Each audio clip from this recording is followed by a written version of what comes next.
All right, business.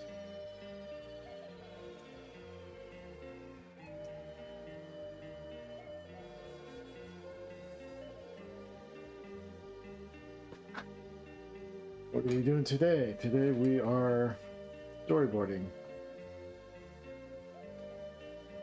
I'm gonna take a storyboard I've been working on for a while, and I'm gonna trim it down and add a little bit at the end.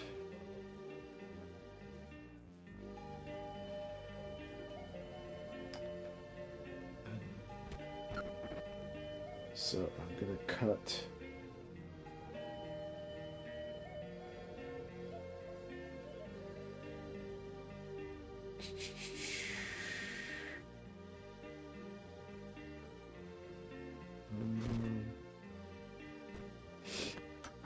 I'm gonna cut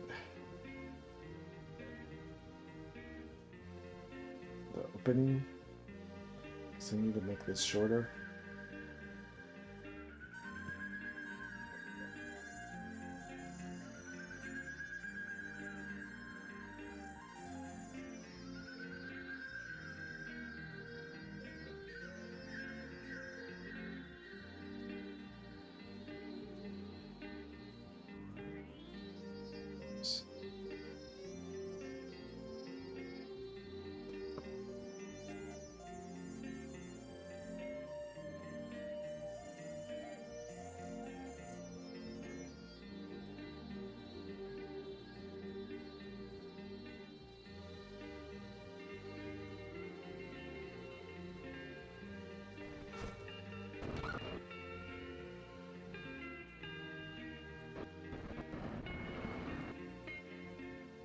Hey, Big Stanko, what's up, Yao?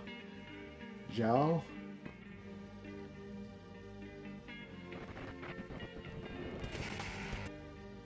I'm gonna turn off the sound for now because I'm gonna need it. I'm scrubbing through.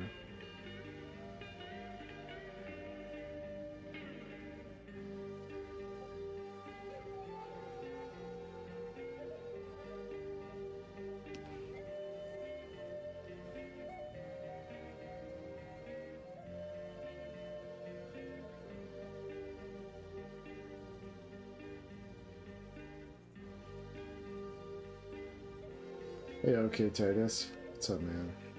I saw you had a question about, I've been busy all day, but I saw you had a question about,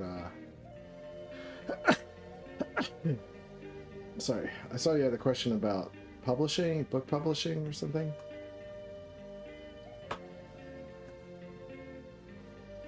That you were DMing me about.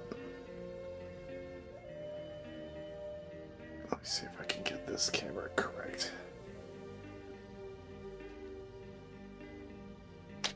Oops.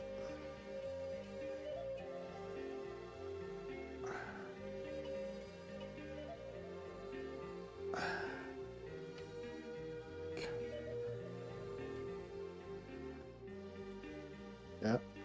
Better? I don't know.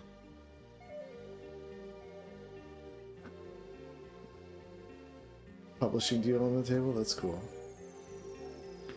So you wrote a book? It's like a self-help book or something?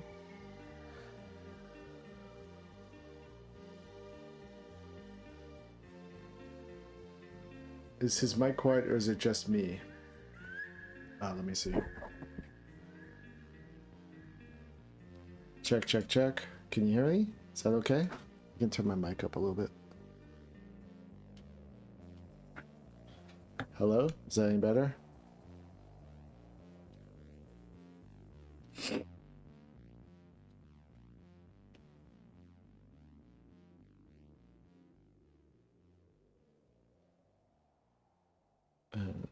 Okay, so now I'm gonna...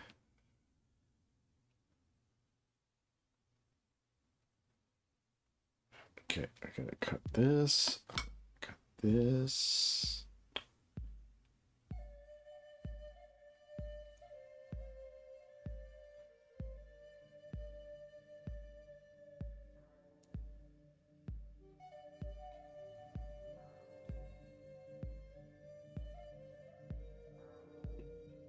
That's good, yeah. Mic is too quiet, or it's okay? Sorry, I've been having technical problems past couple times. I've tried to stream. Okay, so I'm changing the ending here.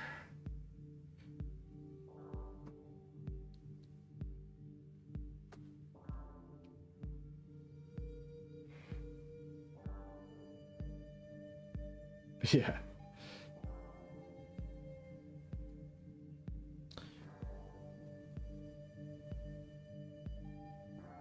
Audio straight. Okay, cool. Yeah, what did you have a question about as far as publishing goes? I don't have that much like knowledge about publishing. I mean, maybe I do about like comics publishing, but I haven't self-published or anything in years, but probably like 20 plus years. And then whenever I work with a publisher, I just kind of follow their instructions.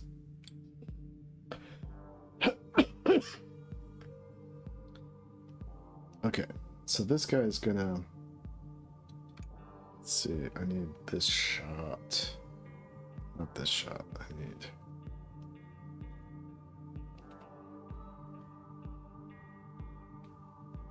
I guess I need this shot. This shot.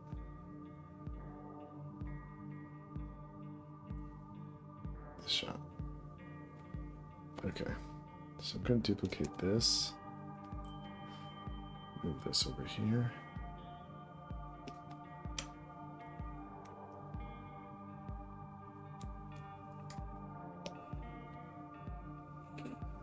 If you have a few bucks for an app, Sound Siphon makes audio so much easier to manage. What does Sound Siphon do?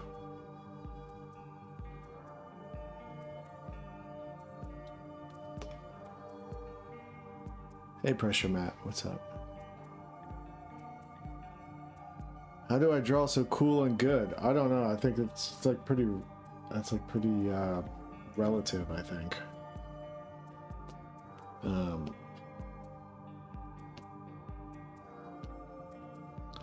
just do the best I can. That's basically. That's my strategy. Let's see, 5.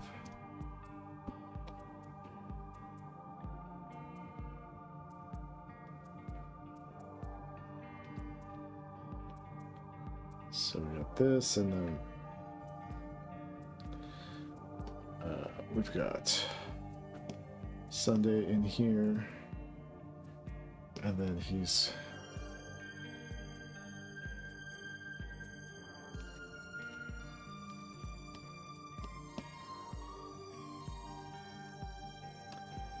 got him stabbed through the ankle.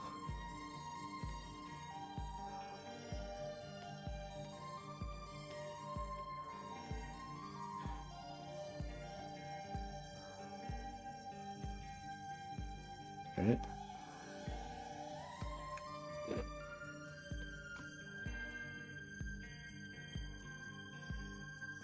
Oh, okay.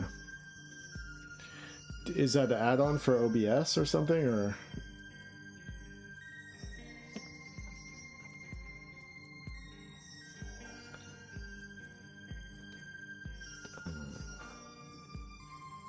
So we'll change this guy's pose here.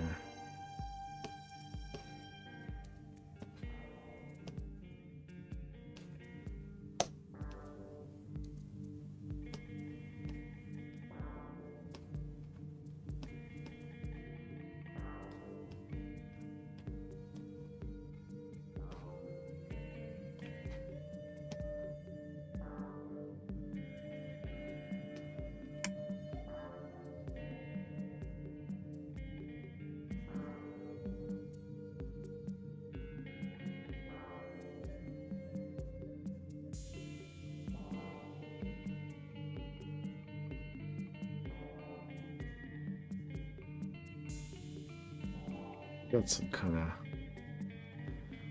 flamethrower thing.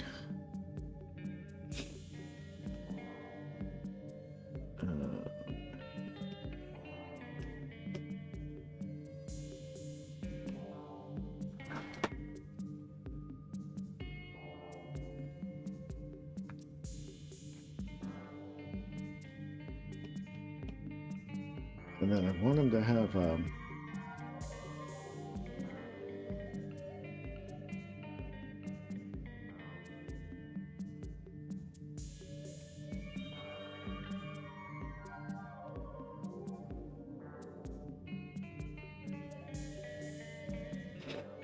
it's got like an umbilical cord thing.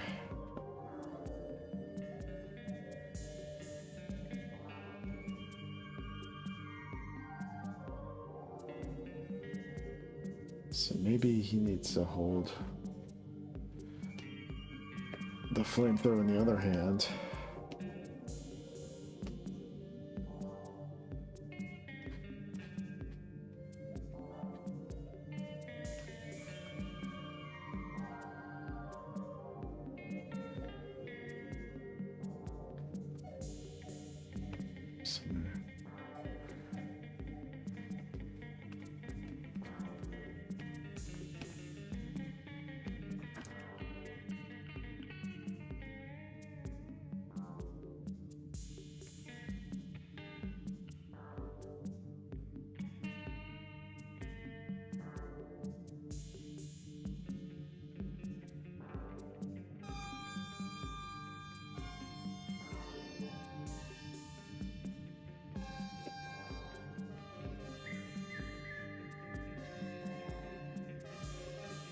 So I'll have to figure out the logistics of that, but so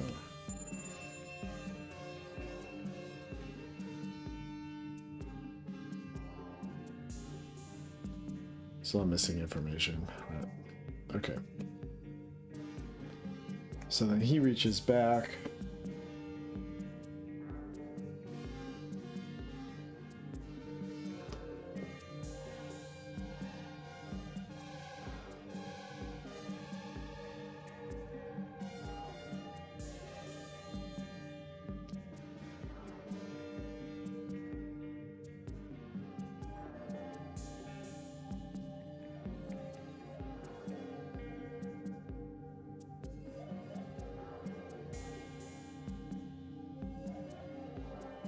Terrible.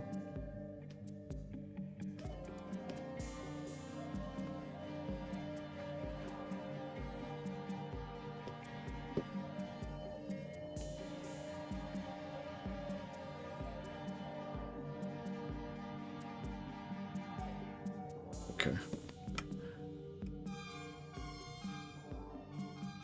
Did David Lynch have any impact on your arts? If not, who do you consider a big influence on your art? Yes, David Lynch had a very big influence on my art, for sure. He's one of the biggest influences of my life.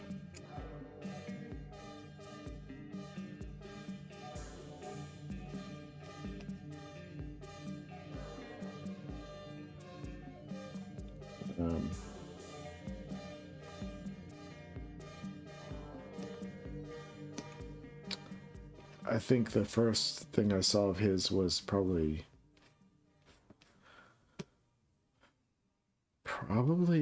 Eraserhead, and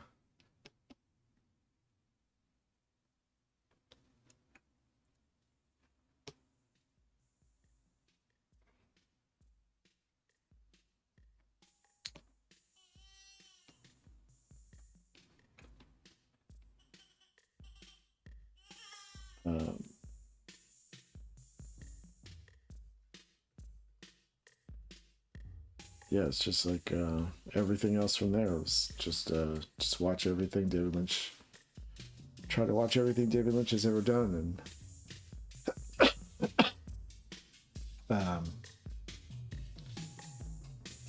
and right up to the end, he's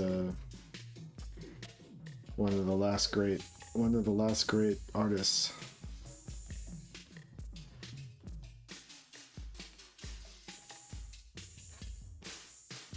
There's only a few left.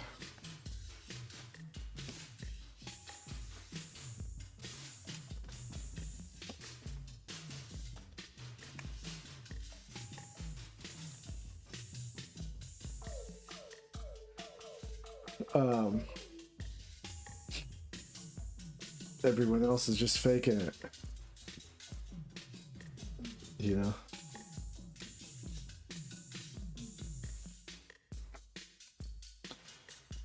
He's doing it for real.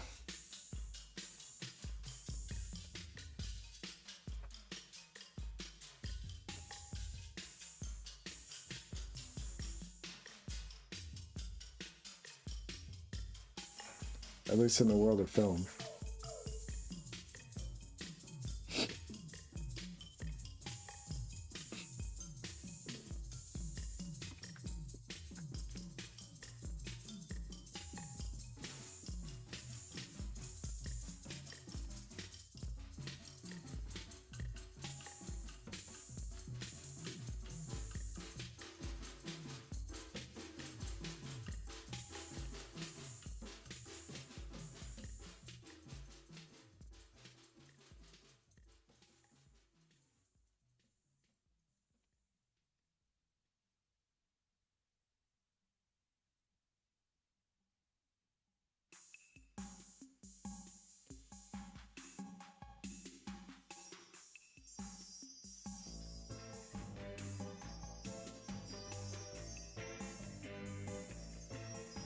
I think there's like Jodorowsky, David Lynch, Kubrick, John Boorman.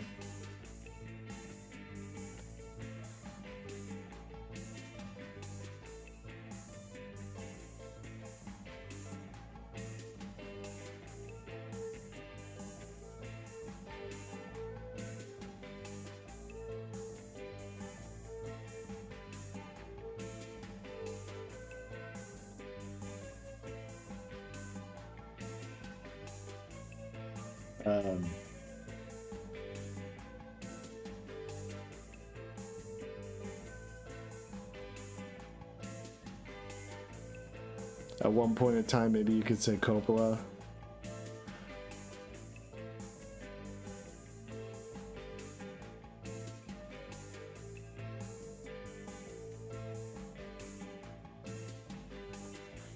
Everyone else is just entertaining. Jean Cocteau.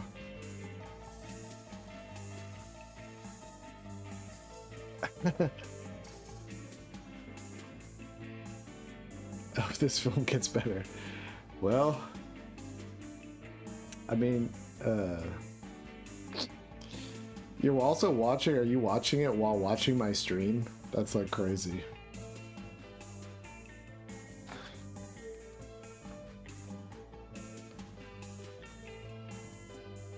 You gotta have the lights off, you gotta have a big screen, and you gotta have like total immersion, turn your phone off. Really you gotta get into it. But I think the only really legitimately like great work of art TV show of the past, I don't know, 20 years is probably season 3 of Twin Peaks.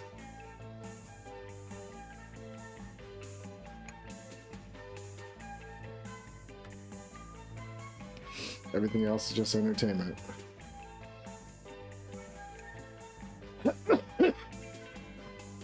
Nothing wrong with entertainment, but it's not like great. It's not like great genius visionary art, you know?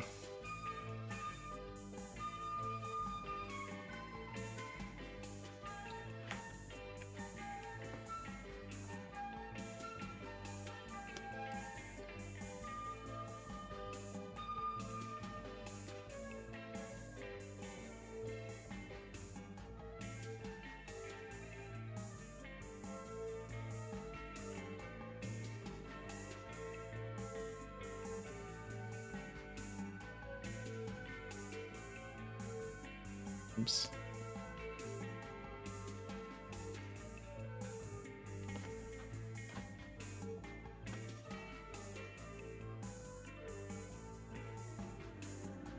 Hey Bafano, what's up?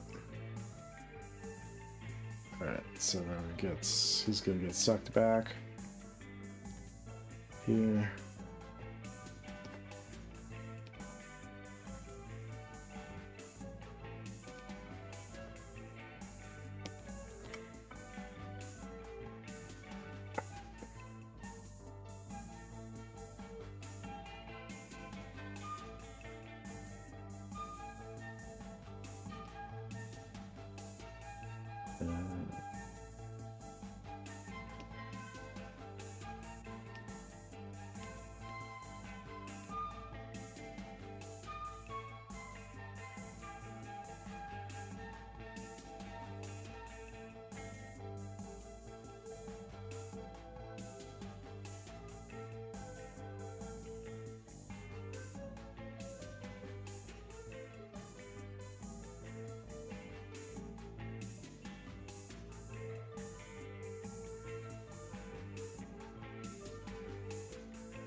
No YouTube stream did it? Oh, yeah, it's up.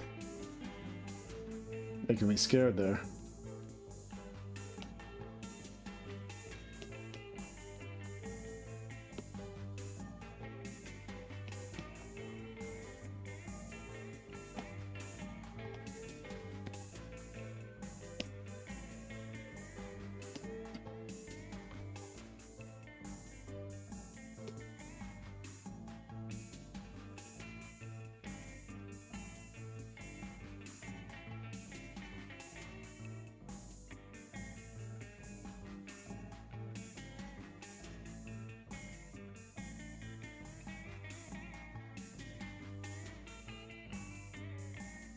Really like drawing floppy, but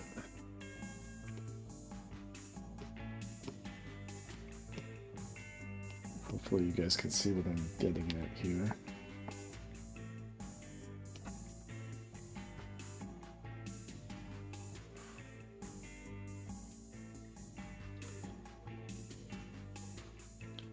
Did I need drugs really to get this film? I don't know. I didn't do drugs when I was watching David Lynch, so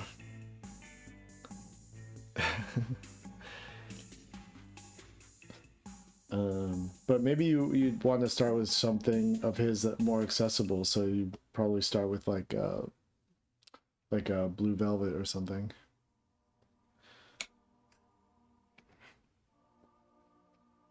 That was like Blue Velvet was when sort of like, well, Elephant Man was when David Lynch got his like more mainstream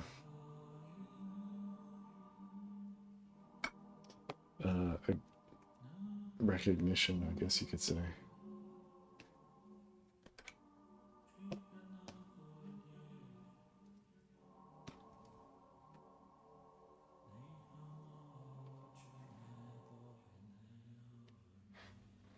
I would recommend starting with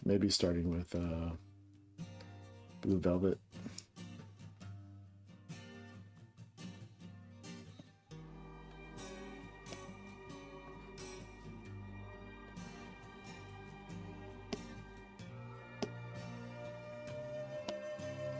Okay, my layer's mixed up here.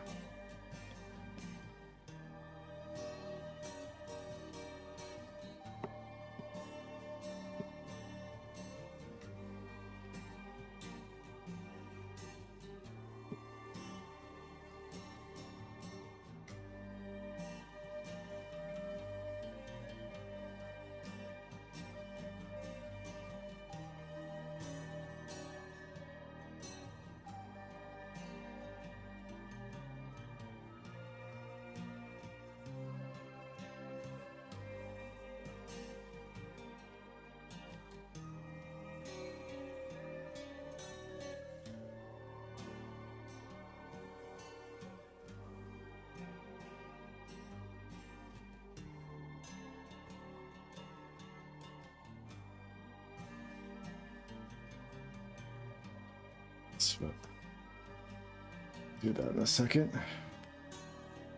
after I... So let's see.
Okay.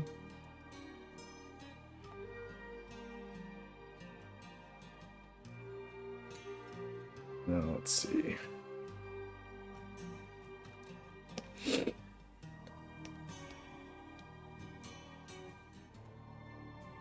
It's really slow. So go.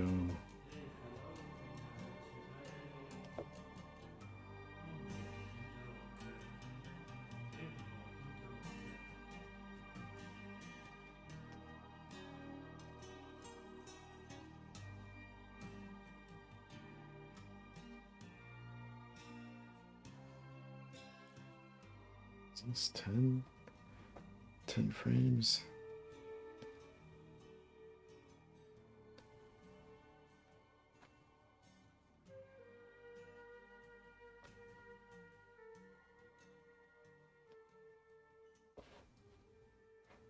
I can delete this frame.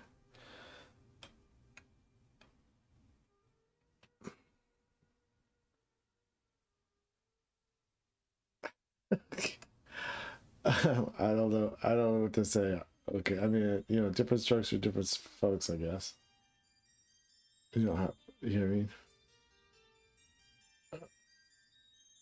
Eraserhead is like a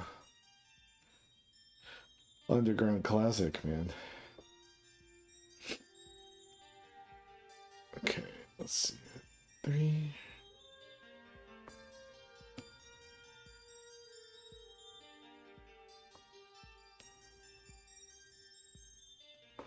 Oh wait, I'm gonna have some resistance here in this one.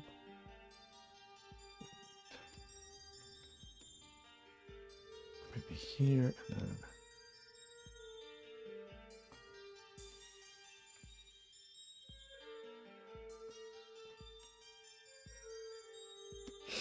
Okay, let's see how this plays.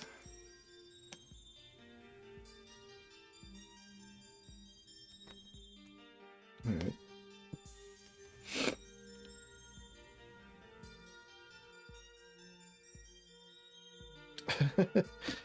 You've been watching it for like, well, first of all, you're watching it while typing. Dude, you can't watch it while watching a stream with me, dude. That's so crazy. That's so Gen Z.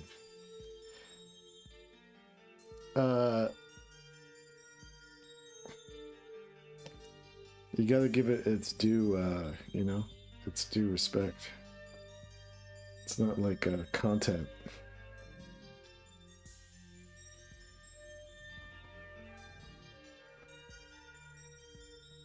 Alright, let's see. Alright, so that tug is still too long.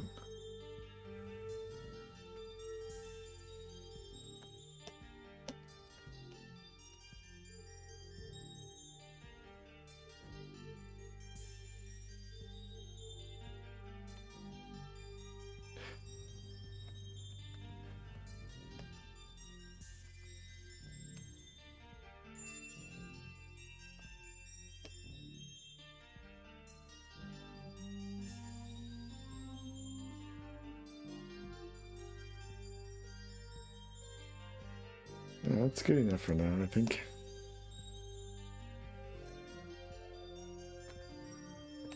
Alright, and then we'll have a big shot.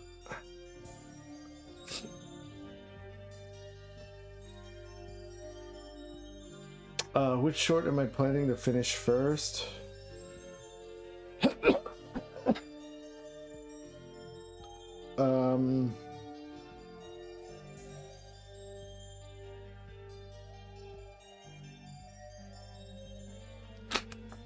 I don't know. I'm just kind of working on them all in different parts sporadically whenever I have time. I'm still waiting on voice actors.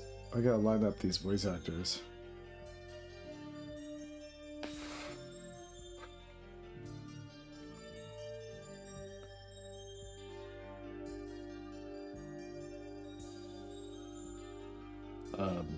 I can't really do anything until I have the voice actors, because I need to be able to make a radio play to animate to. And some of them aren't available for like a couple weeks. So I'm just doing everything I can in preparation before actually having to animate. I'm still coughing. It's crazy, man. It's been like 9 days. All right.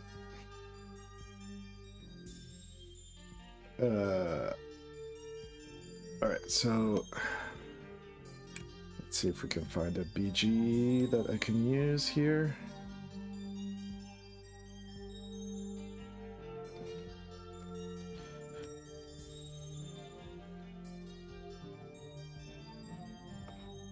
I think this one.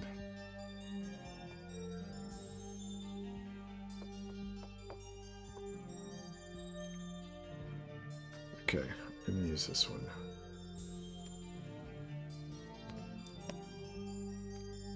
Copy.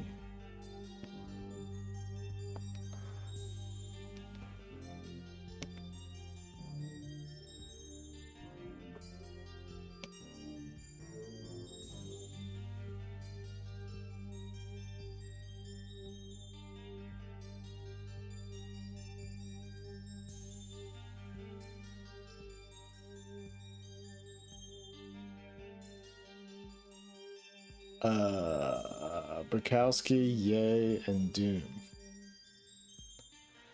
Ye as in Kanye? I really like Dune. He's one of my favorite hip-hop artists for sure. Kanye I always thought was super overrated, if that's what you're talking about. Just takes big samples, makes big hooks out of them, as far as I'm concerned. Bad rapper, too. Bukowski, I don't know enough about Bukowski. I mean, angry drunk poet.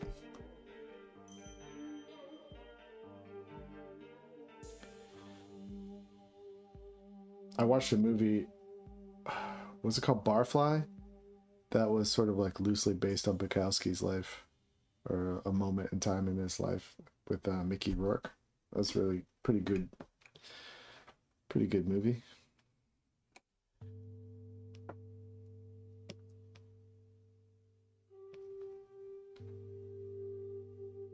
I think I might have. Did he write Tropic of Cancer? I think I might have tried reading that at one point.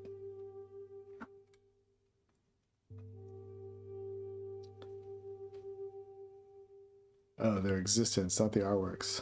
I guess you could say Bukowski lived. I mean, I had a buddy who like tried to model his life after Bukowski, which is really sad.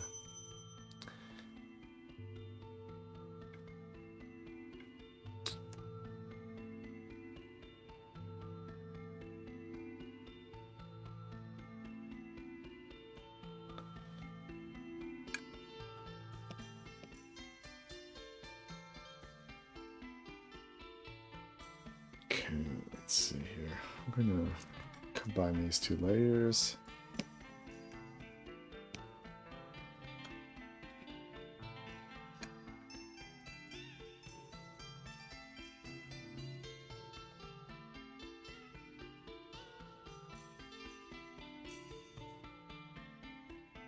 I guess I don't even know enough about Kanye's life to really understand like how it represents how his life like it's like inspirational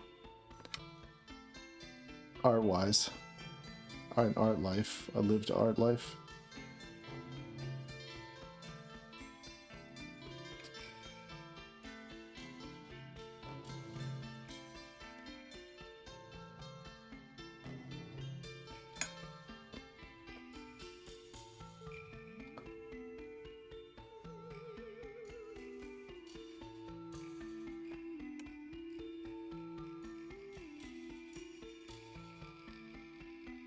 If you want like the true like lived art life that feels like more inspirational and aspirational to me, that would be like Sun Ra. Sun Ra is like the guy who like had a huge effect on the way I tried to live my life for a long time, especially in my like mid-20s. Yeah, I like Cool Keith. I like Dr. Octagon.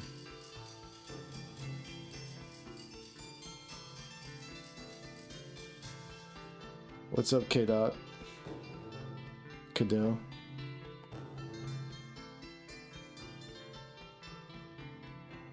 I think I found Sun Ra at a time when I used to work at a video store, and there were two Sun Ra. There's some Sun Ra performance videos we had in a Sun Ra documentary. It's called it wasn't Space is the Place. There was the Space is the Place movie, and then Joyful Noise was the documentary. And there's scenes in that movie where I was just like, this is it. This is what I'm supposed to be doing with my life. So I tried to kind of mimic his lifestyle, and especially coming from Philadelphia, because Sun Ra was from Philly. I kind of tried to semi-model my life after Sun Ra and after Captain Beefheart in the Magic Band when he was making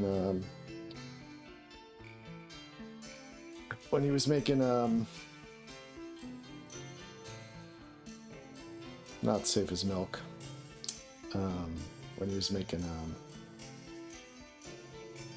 Trout Mask Replica.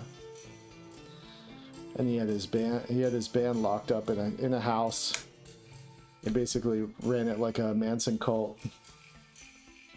And same with Sun Ra, he had all of his artistic collaborators locked up in a house. No one's allowed to use drugs. And just living that art monk life.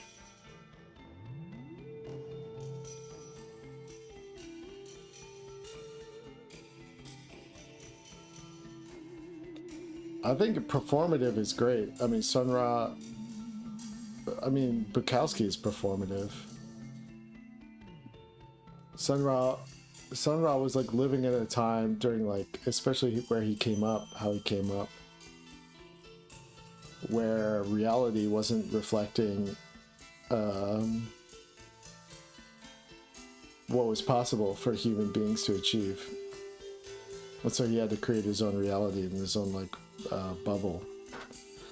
And to me, I'm like, when I saw that, I was like, oh, that's real. That's what's up.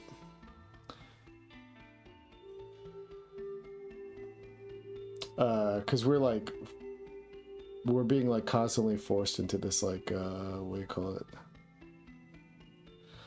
Consensus reality, consensus economy, and consensus like caste system kind of thing situation, and like Sun Ra was like, nah, I'm not about any of that. I'm about fucking spaceships from Egypt, you know? So, and then he's like, I'm also about like making crazy noise jazz music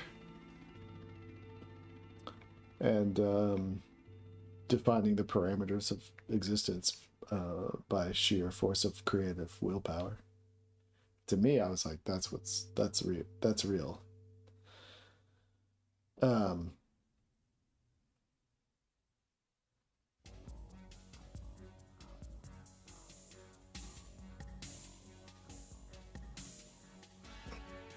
and he wasn't worried about. You know, he was like, what do you call it? Doing like self-pressing his own records. Everything he did was like do DIY, kind of like punk ethos kind of stuff. So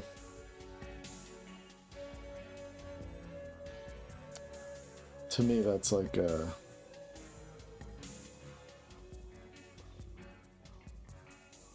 that's the source material.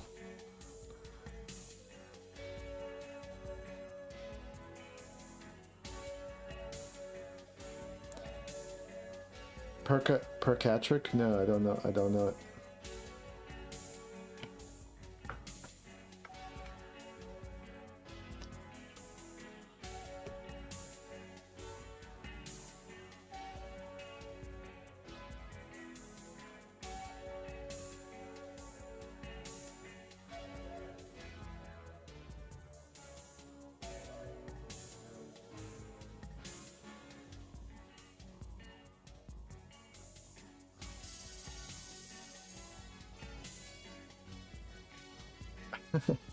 Yeah, I can't really like look up to drunk crash outs, man. Like or like mentally ill people. Like I'm trying to fucking control my own mental illness, so I'm looking out for people. I'm looking to be inspired by people that are like gonna lead by example, sort of.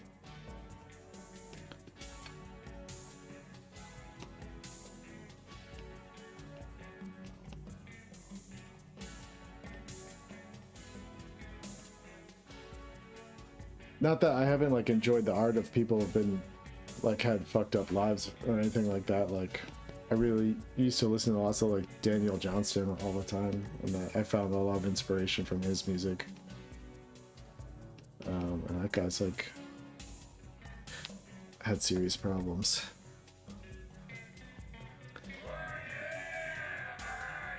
Hey, thanks for the follow. Messi Joynihan, yeah.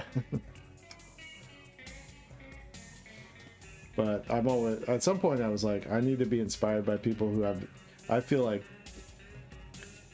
are like a step towards like a reality I want to embody.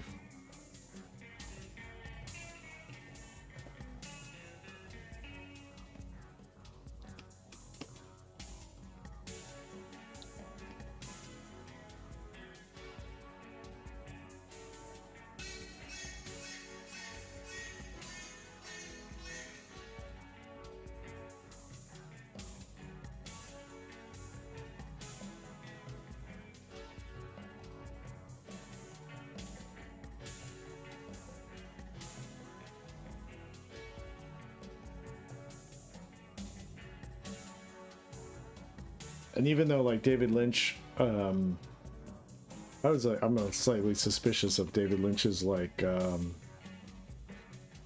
way he sort of like treats his family and stuff like that, or used to. I'm always suspicious of when someone makes a documentary about someone and you don't see their like wife or kids in any of the documentary. I'm always like a little bit like if they're married, I mean, and they have kids. Same with like Miyazaki, you know. In all the documentaries I've watched on Miyazaki, I've only seen like glimpses of his wife, and I was like slightly suspicious of that. And then the one family member who's like appeared the most is the son he's ashamed of, essentially. So, you know, but nobody's perfect, but like you know, so everybody's gonna have something fucked up with them. But as far as like living the art life, Miyazaki and Lynch are two of the great pillars. Like total commitment.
Yeah, I don't know.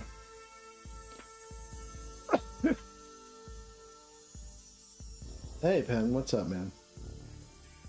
It's something I struggle with. I mean, in my middle-age years, sort of like the decisions I've made and the choice, like the unconscious or conscious choices I've made, that sort of like scared me away from like typical sort of like existence, and the things I feel like I missed out on because of it. It's been going on since I was a teenager, pretty much. Feeling like the FOMO of like not, quote unquote, not doing it right, which has like haunted me since I was a kid. And now, at some point, like I'm gonna die. I'll be on my deathbed and I'll be like, fuck, like, did I completely fuck up? Yeah. By like avoiding certain like tropes that have been like a part of human existence for millions of years.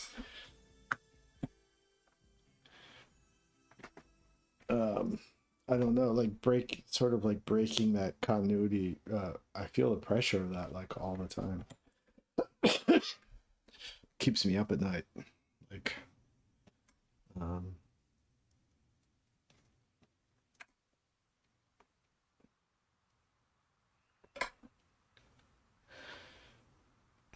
yeah, I don't know. I was even supposed to be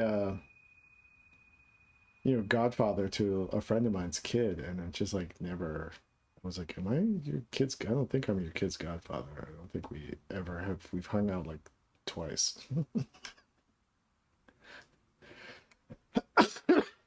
Too busy. Too busy drawing.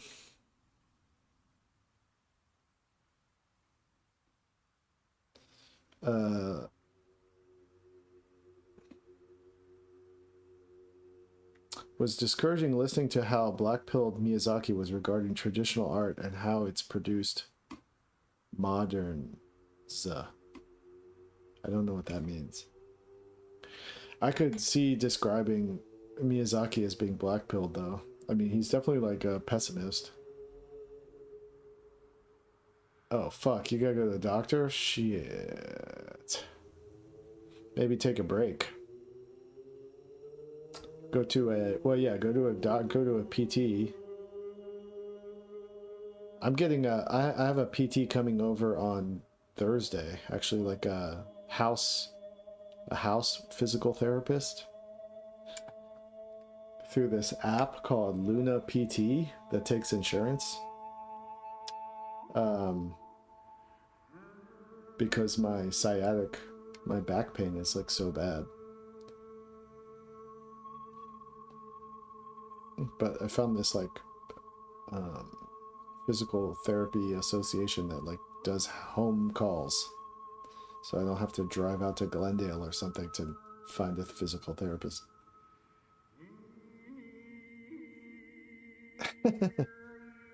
Stretch, bro. Yeah, I know. That's probably what they're gonna tell me to do. Is like, I gotta stretch. Oh yeah, I should have known. I should have known I should stretch.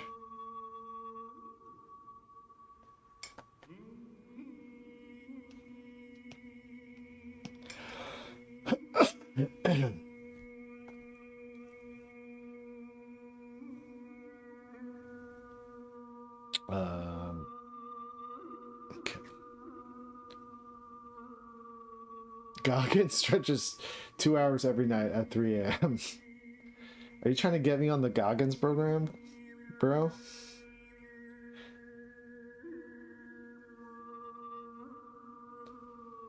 I did weed and layer in the sunlight, and my legs started twitching.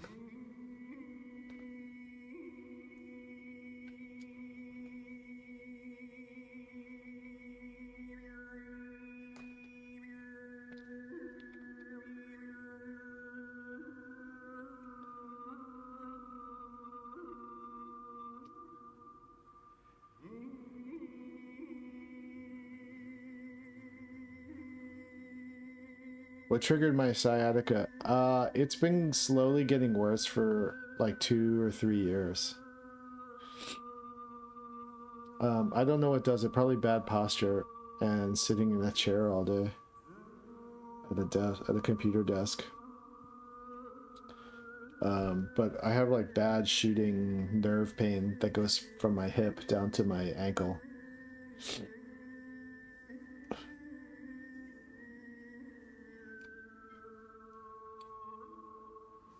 Oh, my cat's saying hi. Hey, buddy.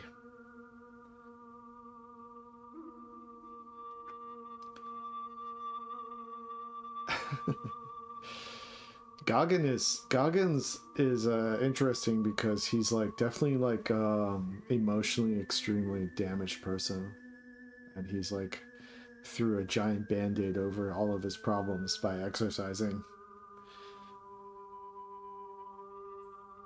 I have a pretty good bed, so I don't think that's a problem. I think it's just my posture and slouching and sitting at a computer desk for like eight hours a day or whatever. But despite Goggins being like mentally like broken man, with like tons of skeletons in his closet, I would imagine. It's like the same as like listening to him talk sometimes can just be the same as listening to hardcore music or something, you know, to get pumped up to go do something. Like it can be the right antidote to feeling like defeated, if you're in the right mental space for it, even though the person delivering the message might be you know, fucking fucked up.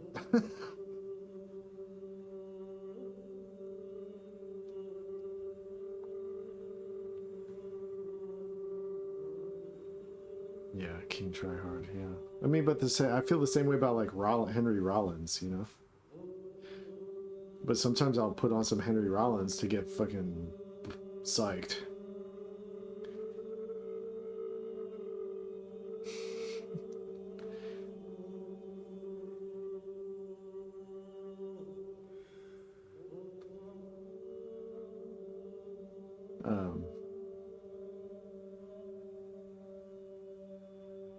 There's a specific Rollins song. It's actually not Rollins, like Rollins band covering a band called the Pink Fairies. That I listen to when I want to fucking get amped up. I've probably played it on one of these streams at some point. But when I feel like despondent, like I'll put that song on and I'm just like ready to go.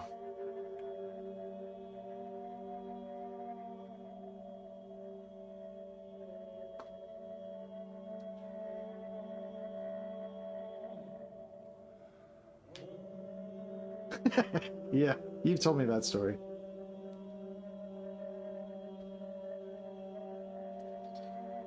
Yeah, he's a man of a different era.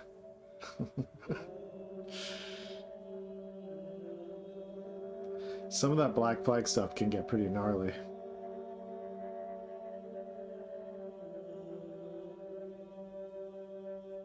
In the two-tone space in ska, is that ska? What are you talking? What's two-tone?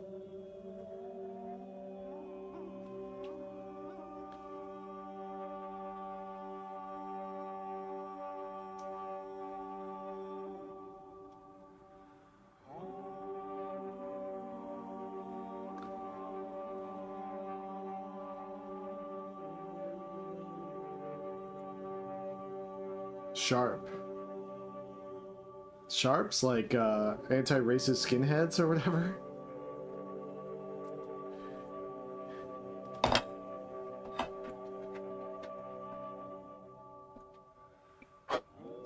Oh shit, I haven't fucking thought about sharps in probably like 25 years.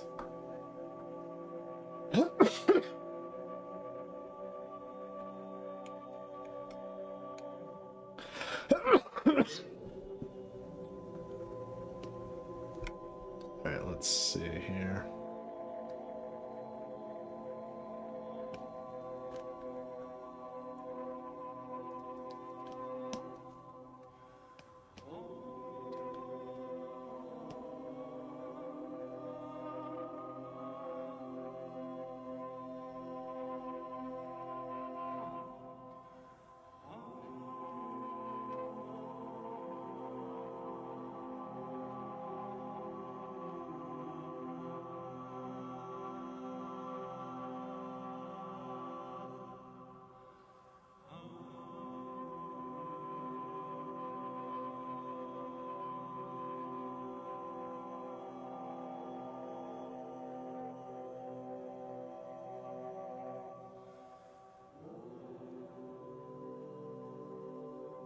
When I was growing up, when I was a teenager, going to punk shows in Philly, they were like Sharps and Skins. They were a group called the AC Skins.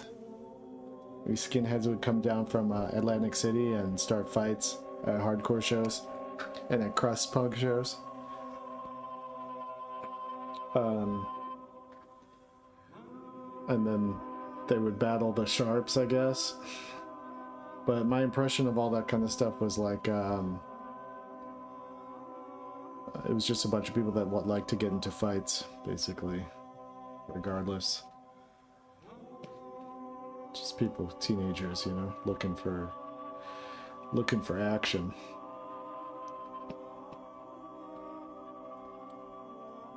Something to stave off the boredom.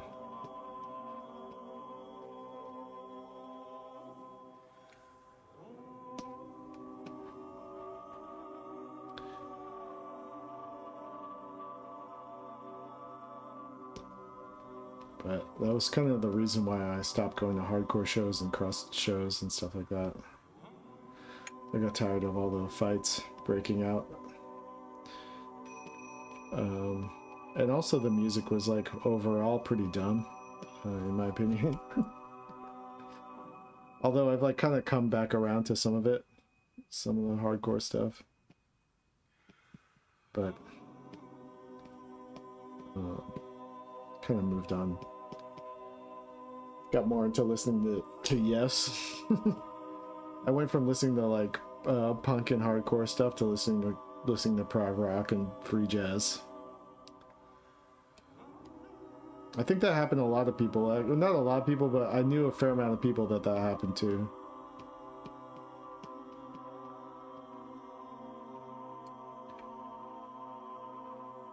You had a Bihawk at summer camp. I never did a Mohawk.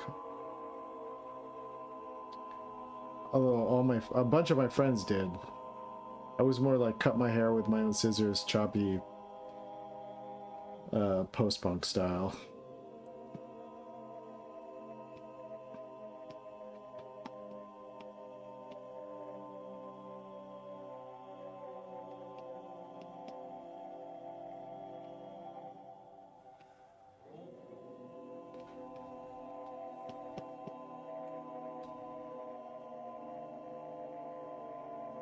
My friend Dave Sausage had Mohawks.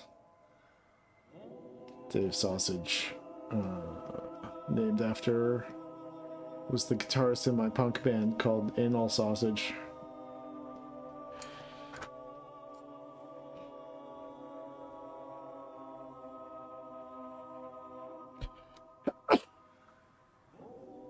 Did I ever skate?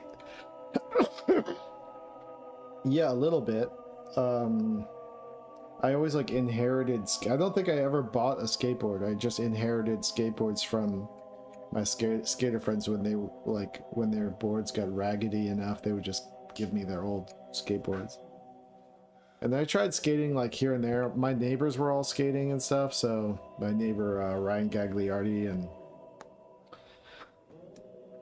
I used to skate with those guys a little bit.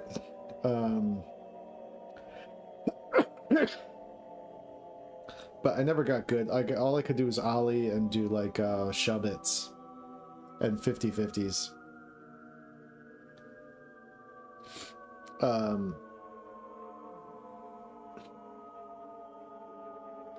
And then I kind of like moved on, and like I had friends who were so obsessed with skateboarding. All they would do is watch skate videos all day and then go skate after school. And I just felt like I had other things I wanted to do. Like I wanted to like play Dungeons and Dragons and draw comics. And I don't know. Yeah, like make home movies and stuff like that. I just felt like skating felt like a waste of time to me after a while. But I think it's cool. Skating's fun. I just didn't get into it the way. Man, so many memories of going to friends' houses, and all they want to do is watch some new fucking skate video. And I'm sitting around being like, this is okay. I guess Rodney Mullen's cool.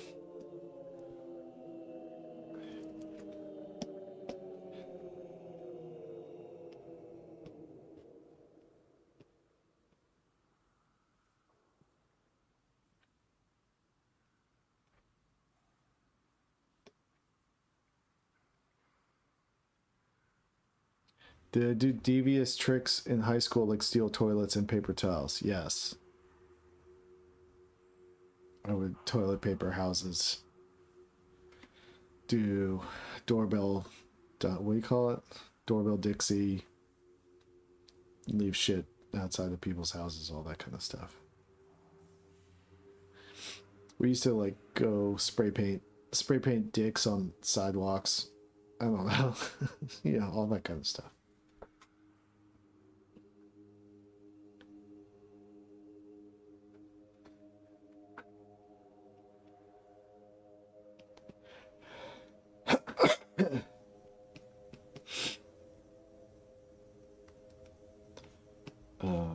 I had a little bit of a graffiti stint for a little bit. My old friend Ian was super into doing graffiti, and I would go out with him at night and we'd paint trains and stuff like that.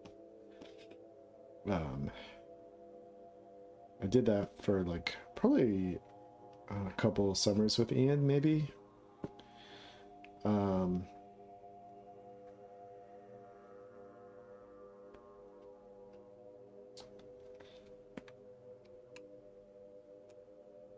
We even got into some graffiti beef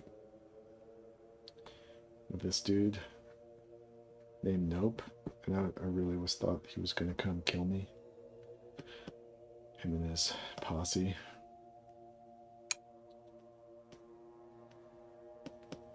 He was painting over all my stuff.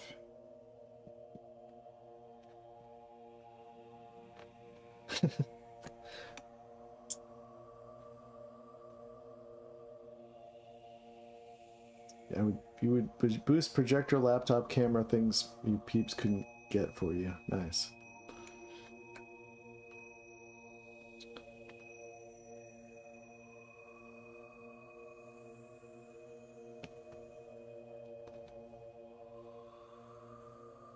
My tag was Hiro, Hiro, as in Hiroshima. I didn't do anything terrible. I just opened people's mailboxes. One time, a kid brought a gun to school to prove he hunted. He lived in Georgia. Nice. I didn't really steal. I did steal from Whole Foods. That's about it. I used to steal from Whole Foods all the time.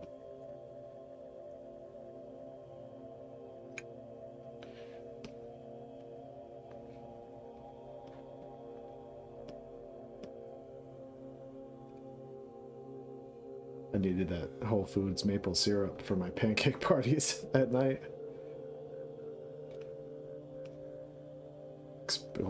Maple syrup's expensive, you know.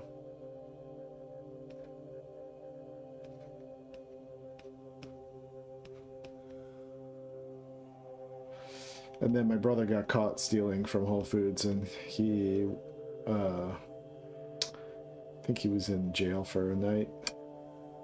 So then we never stole from Whole Foods again. I was too scared of getting caught.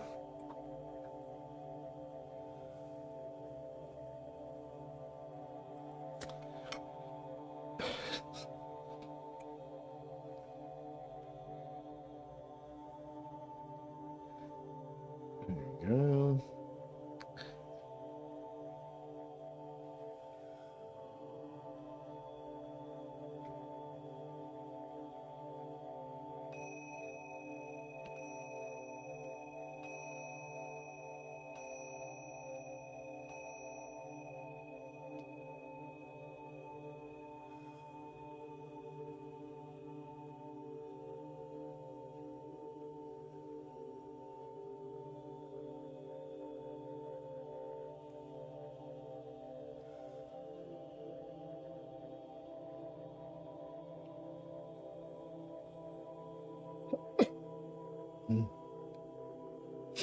Okay. So let's go. One more. And then we'll... Do I have a zoom through this? I forget.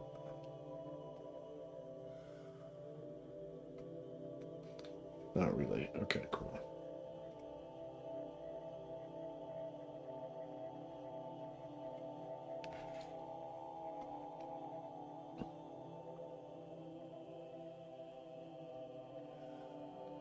I got arrested getting a heaven once. I was 15. I was scared shitless. You stole... I don't know what getting a heaven means.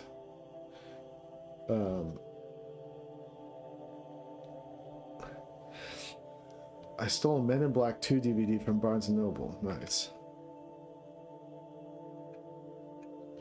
I feel like I've stolen from Barnes & Noble. I definitely have stolen from Barnes & Noble. I learned like about...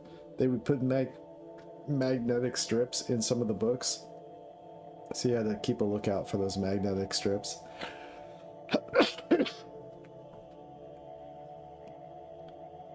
But I've definitely stolen something from Barnes & Noble, but I can't for... Maybe I stole CDs.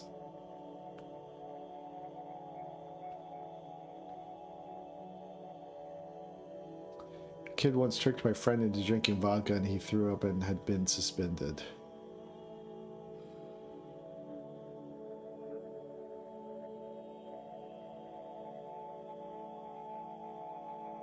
A heaven is a freeway overpass sign. Oh, okay. You were tagging a freeway overpass sign. Yeah, I would imagine getting caught and going to jail at 15 for doing that would be scary as fuck.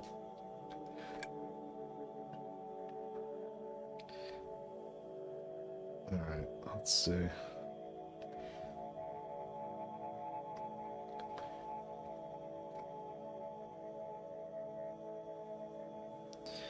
Yeah, the guy, I've told this story before, but the guy who I got into a graffiti beef with, this guy named Nope, or that was his tag.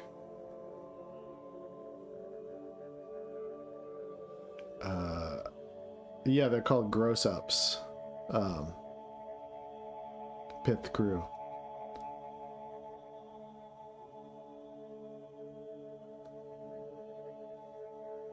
Did you run? Did you get caught?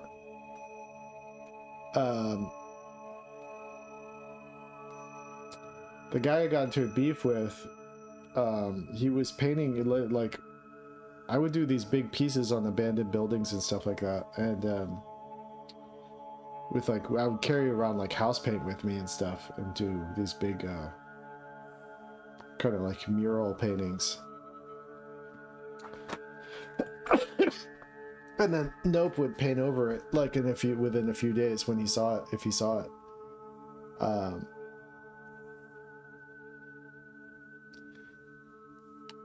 Don't take offense to this, but Hand Baby looks like Spew did it. That's fine. What do you call it?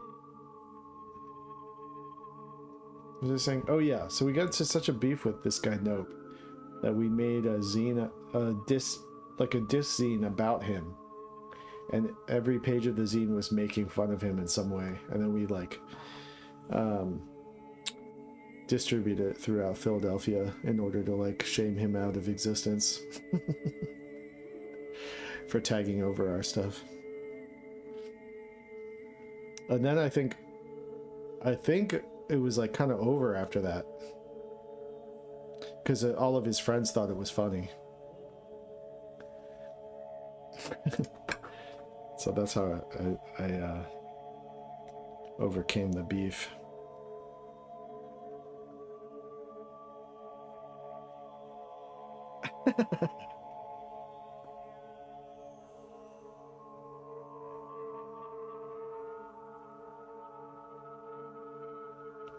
Callie started having tag bangers. That's when I stopped doing it. Yeah,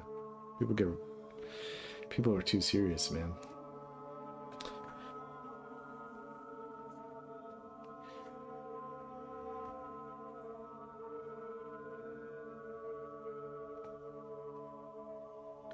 All right, so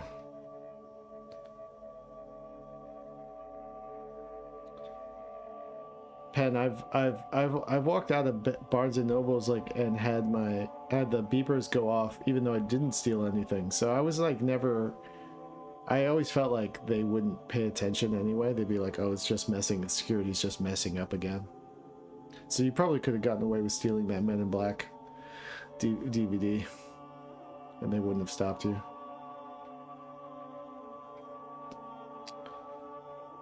But too late now. You'll never get to watch Men in Black. Men in Black 2.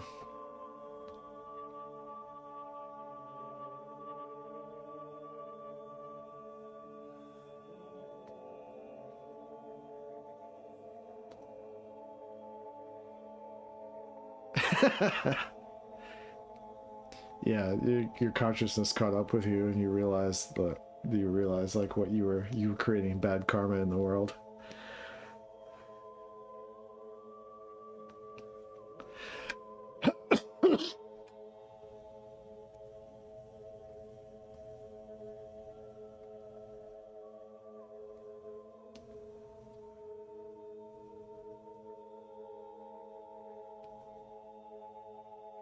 I'm so used to Blender shortcuts now that like I have a hard time doing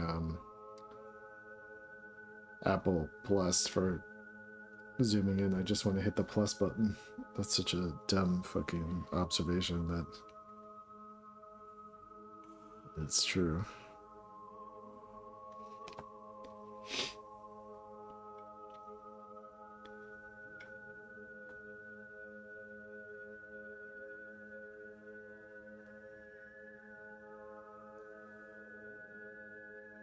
In high school, me and my friends went to the thrift store and they were selling bags of Littlest Pet Shops. I wanted them really bad, so my friends stole them from me. We were then stopped by a random woman and my friends talked their way out of it, luckily. I was sure we were in trouble and it was over because I was wearing my school uniform. Never sweat so bad in my life.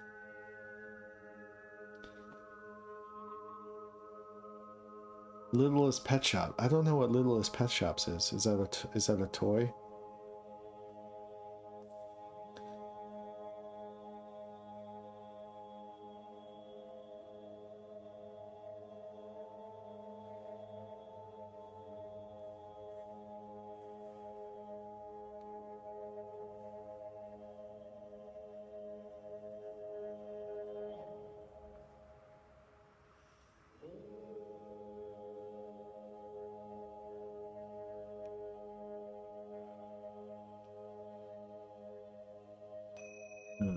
Let's see.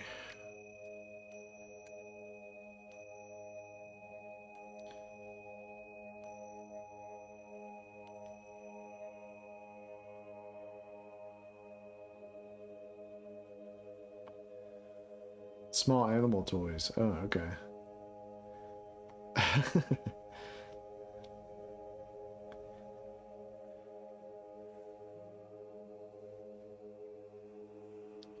Yeah, it'd be funny if someone in here was like confessed to being a Pokemon card stealing person that like drove the U-Haul into a Pokemon store or whatever. I went to jail for 3 years for boosting Pokemon.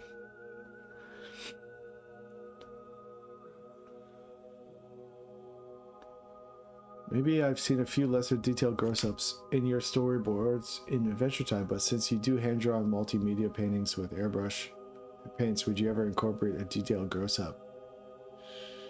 Yeah, well, on Adventure Time, I wasn't a designer, so I wouldn't have. I didn't think I could have done some like custom gross-ups for sure, but it just never crossed my mind, I guess. I've seen Nick Edwards do them for his some of the stuff he does.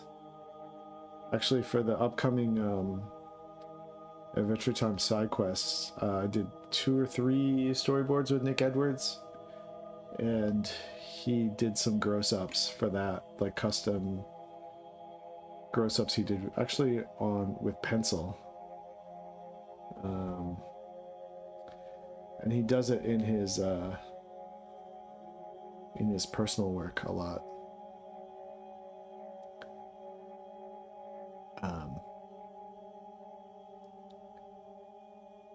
Would I do it for Jesus too? Yeah, I would.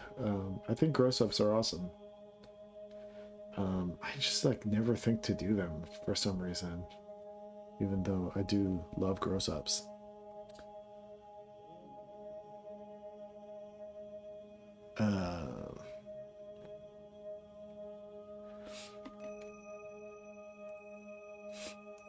Pokemon used to be nice. I played to gamble. If you lose one, I get your deck. Children today don't have card games, do they? I might be algorithm, but a lot of card games are 13 plus. I think they're is this correct? I think they're 13 plus because there's a gambling aspect to like there's like gacha mechanics basically, like to opening packs. It's basically gambling. So maybe they're trying to discourage it in little kids from spending all their money or something like that.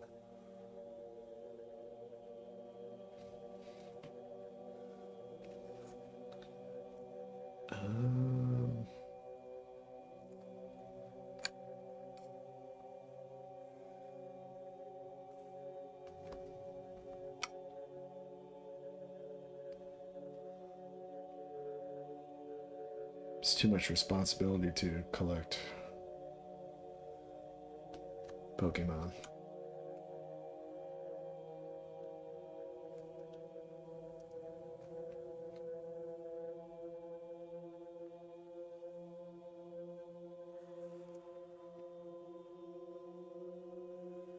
Oops. Oops. What's going on here? Fuck. Fuck. What the fuck is happening? Won't let me drag the whole thing. I'm doing it wrong. I gotta go bang. No. If Pokemon never existed, would the world be better or worse?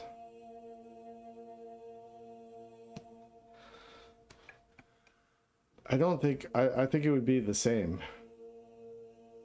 I don't think Pokemon's like had that much like positive or negative impact on the world.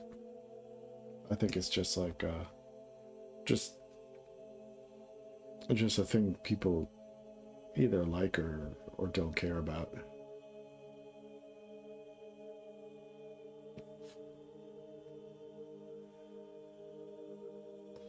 I mean, they like it a lot, but you know, people also really like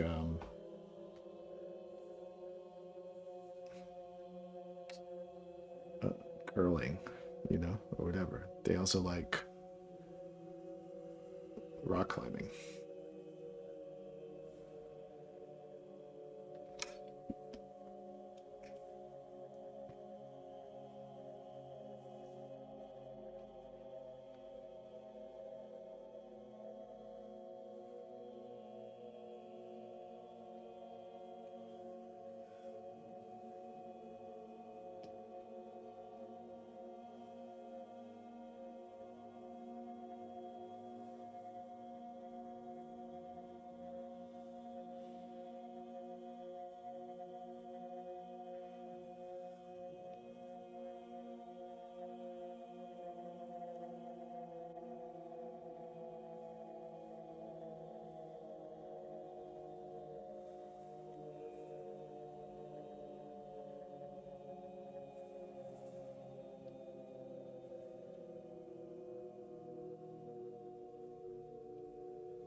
I'll figure something cooler than this out, but whatever. This is fine for now.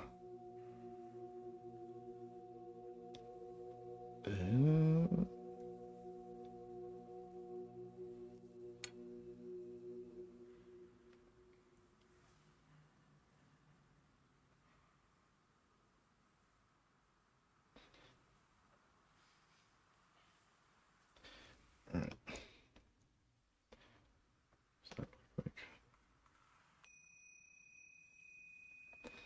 All right. So then all the changes are here.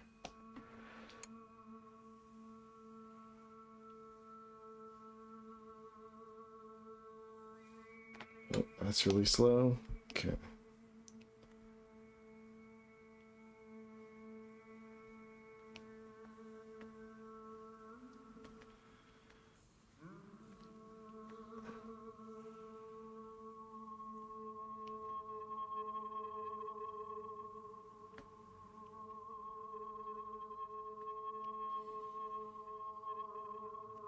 This is maybe make that like 3 seconds. All right, try that again.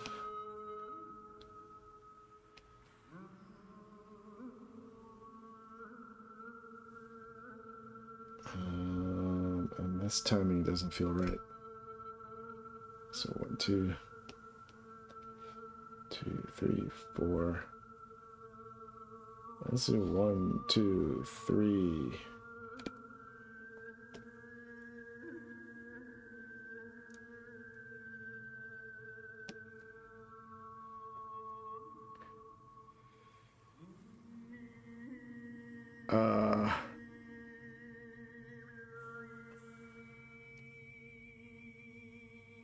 I only asked because you incorporate a lot of different mediums in your all comic. So it'd be interesting to see a frame of physical artwork grows up inserted amongst your... Yeah, I think that would be cool. That's a good idea, and I've seen Nick Edwards doing that, and I should try doing that too. And then I'll tell Nick I'm ripping him off.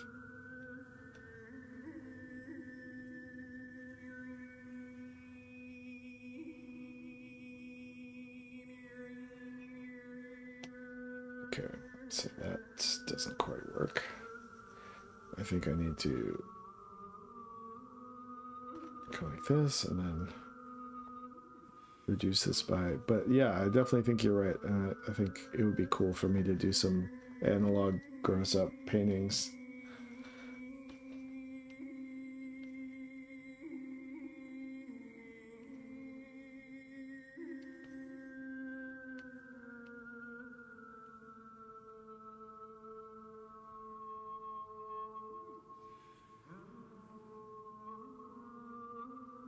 Let's see.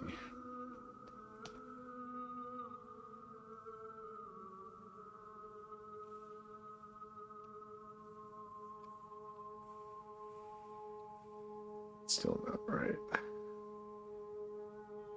About 1 second.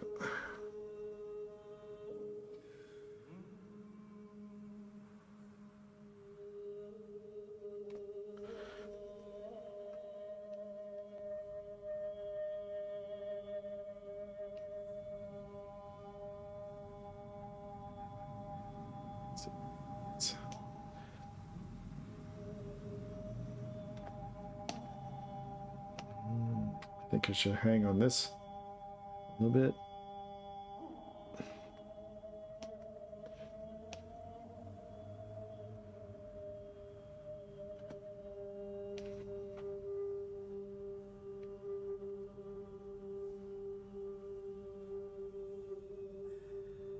Try this again.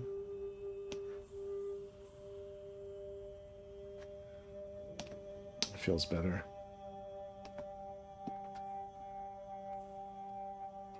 I don't know. Sometimes I think I rely too much on violence.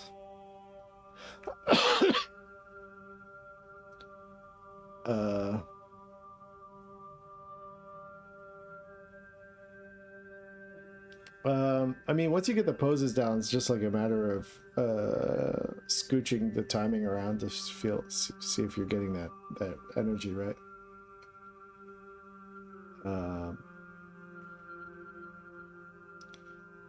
Yeah, sometimes I feel like, I shouldn't rely on violence so much. Like, find other ways to like show the same ideas. But you know, cartoons. I do think cartoons are like an outlet for like, in some ways, an outlet for like a healthy outlet for violence, and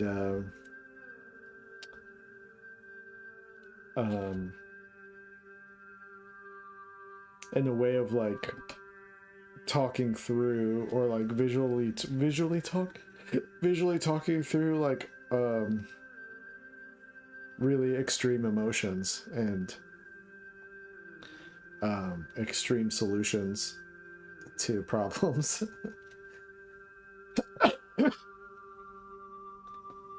My problem is I dumb my art down sometimes. I should just share it in its raw form.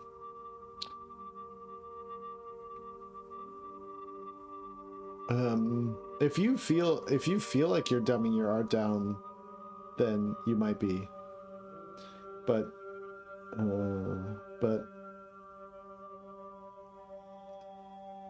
only you can really know that for sure. But also like, so if you feel like it's possibly that you're doing that, or like when you run into that feeling, you're like, oh, I'm censoring myself, or I'm filtering myself too much. Try making the thing without, you know, in reaction to that, and see how different it comes out, and then you'll know. But you only really will know by making a thing. Sometimes I find that I overanalyze what I'm doing sometimes, and I really start to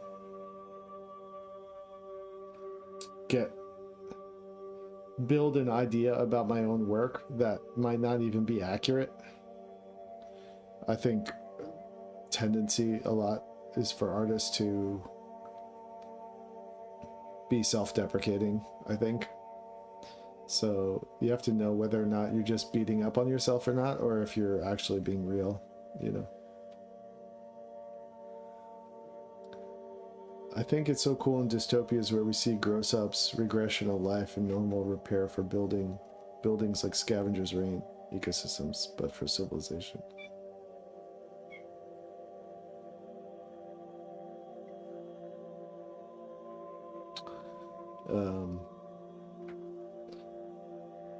Cool, guys. 1 second. Okay, so I'm gonna save this. I did save it. Okay, I'll be right back. My cat is asking for some food, so I'll be right back. 1 second.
think it stems from getting in trouble at school. For some reason, art. Sorry, I'm still coughing a lot.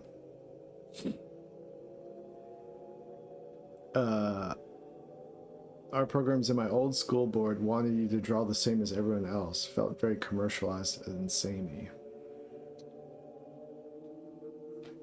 I think that probably, you know, I would imagine that that's like a best intentions kind of thing, like trying to get people staffed up into art industries by like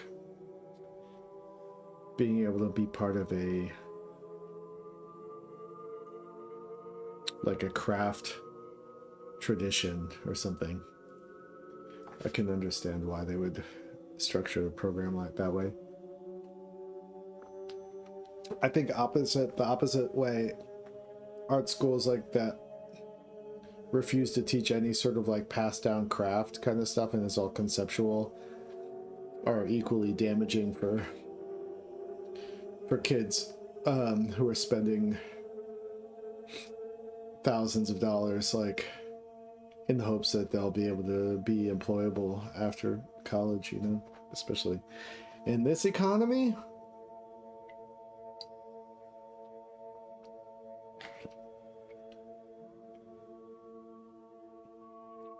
But yeah, but being shoveled into a craft box where everything you do is like some sort of like, this is the standardized way of doing this or whatever, can be pretty tough and maybe make you afraid of finding your own voice, right?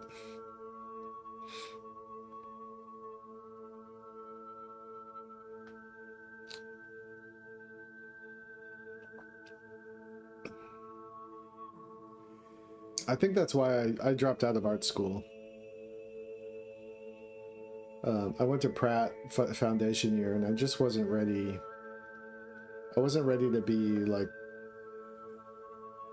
assimilated.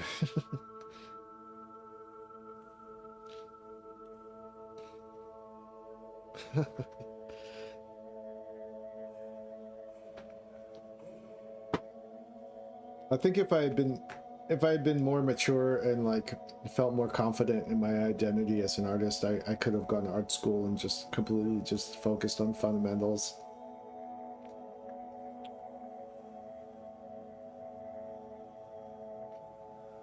I think Midnight Gospel grosses up in an awesome way. It doesn't feel like everything in the show is meant to carry on the attention of the viewer.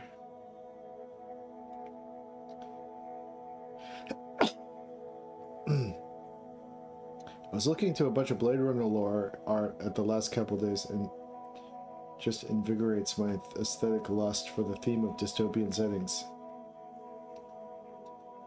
I definitely have a taste for dystopian settings. I think it's nice to imagine places in ruin if it's romantic, you know? There's something comfortable about it.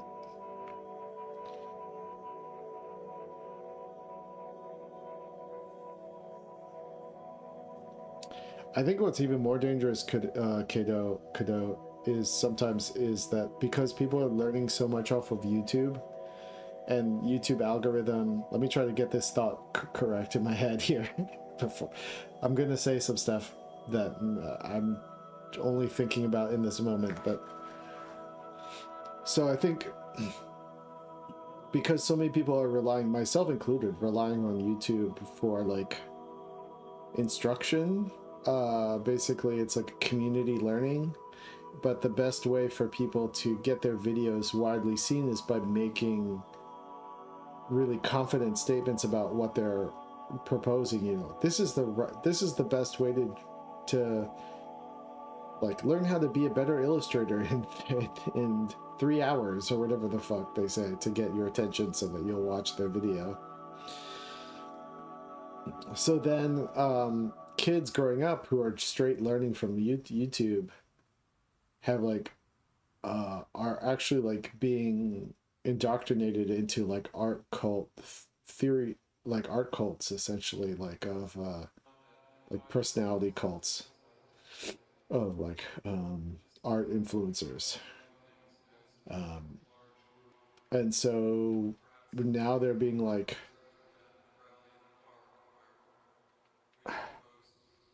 there's a tendency towards like absolute thinking and like rubrics of success and like all these sorts of things, like how to do things right. Does that make sense? Even more than ever, I think. I think YouTube has the internet and the search for answers and the search for like the how do I get into the animation industry, blah blah blah. Like, and then someone out there who's the most confident is probably the person you're gonna encounter first with an answer to that. But nobody has an answer to any of this stuff really, like, and that's how you get so much like samey drawing um, going on, I think. Or that's like not, that's maybe like one reason why you see so much samey drawing. But maybe I don't know if that's super different from anything else that's going on in art trends over the years, but I think that's sort of like algorithmic influence of YouTube over the like, upcoming art community. I think is like probably both. It has its positive aspects, like a democratizing aspect, where it's like, oh, I could just learn, I could just get good at drawing by watching YouTube instructionals, and then all of a sudden, like everyone's just drawing. Everyone only draws like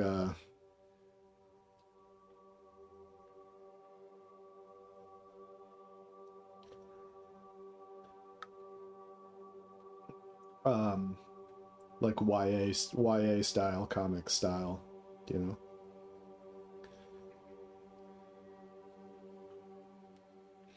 Or whatever like trend is the most like algo friendly on social media.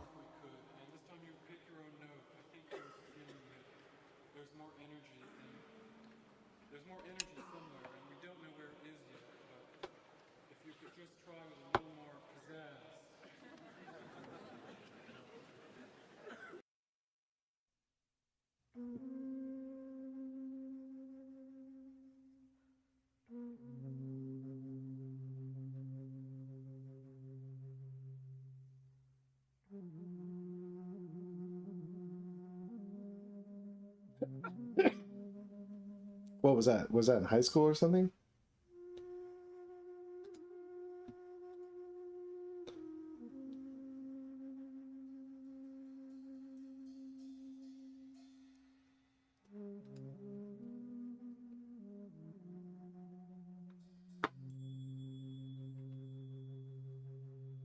Oh, you know what? I think I saved this. I didn't save this as a new version, so I accidentally erased my old version. Fuck. Fuck. Oh, you know what? But I've got the old version on a different hard drive, so that's good.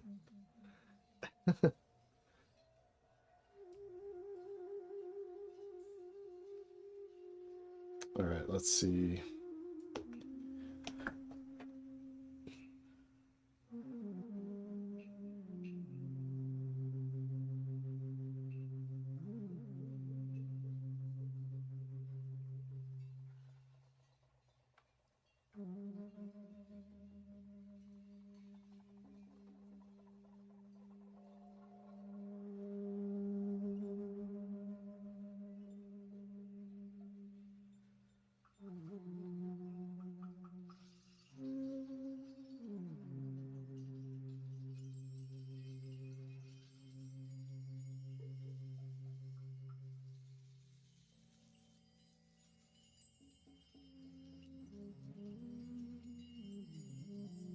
Yeah, design this ship.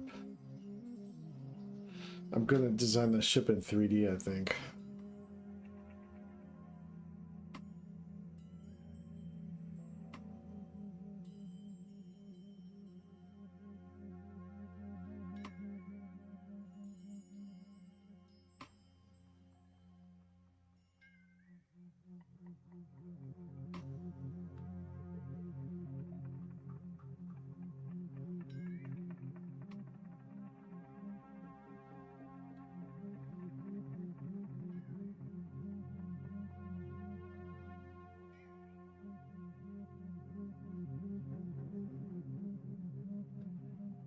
All right. Well, it's a little slow, but I can cut down some things.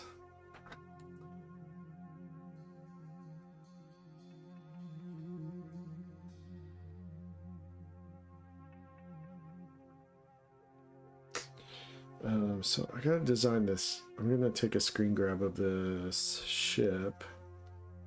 Actually, I think, all right.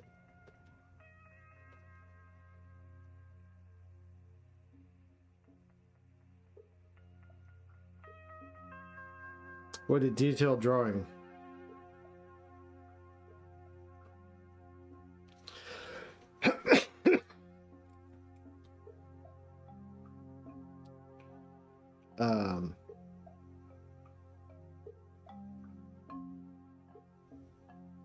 Alright, I'm gonna take a screen grab of this ship.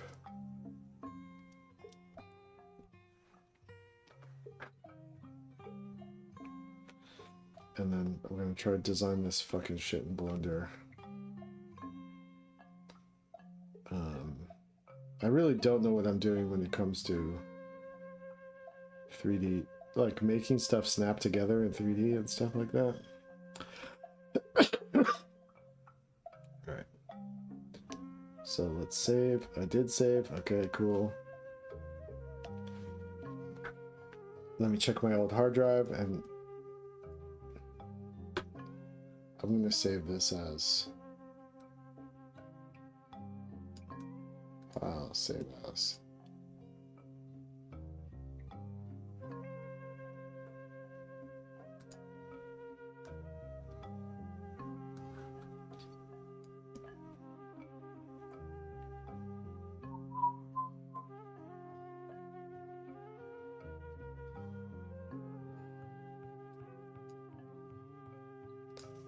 This is Animation Plus short number 2. Smuggle Brothers Piano Scene version 2. Save.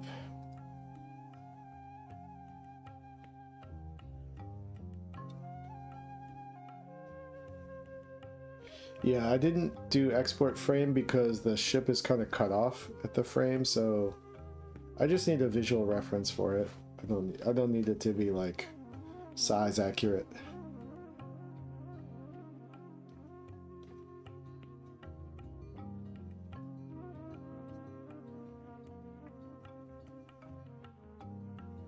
Okay. And then what I'll do is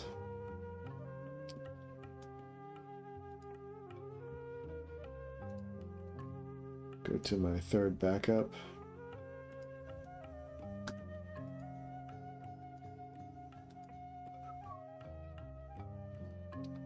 Smuggle it.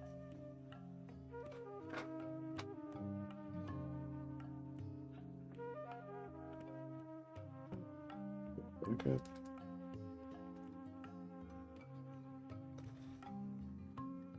And then go to Smuggle Brothers Piano Scene.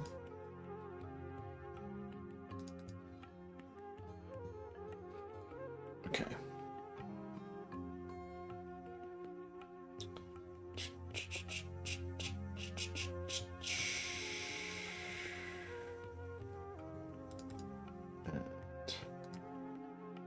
Move this one to the trash. Sorry, I'm audio narrating my file organizing here. Let's copy this over here. Alright, now I have both versions of this animatic saved. Lucky me.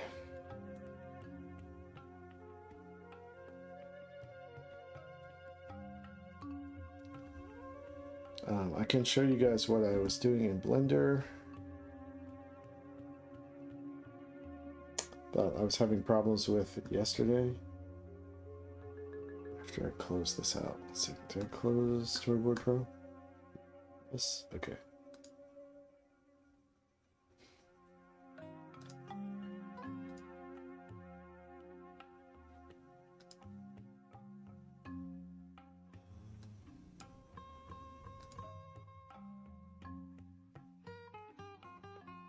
So the only thing I'm having difficulty with here,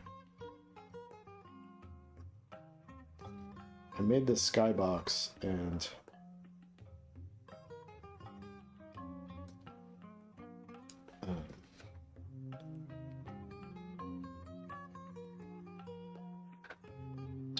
I don't have to turn around, like I don't have to like totally turn around this environment, but it gets pretty smeary on the sides, and then pretty fisheye.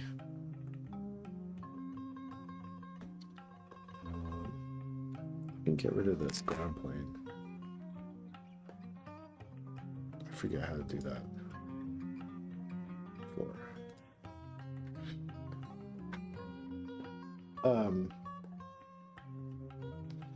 And I've messed around with the world, like the nodes. Did I check out the Gobsmooch guy? I don't think I did. I forget who that is. Yeah, I'll show you my node setup. So I made an EXR file.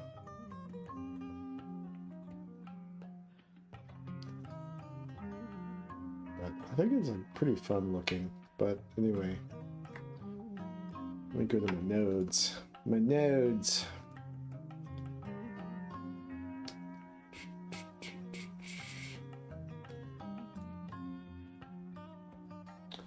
Okay.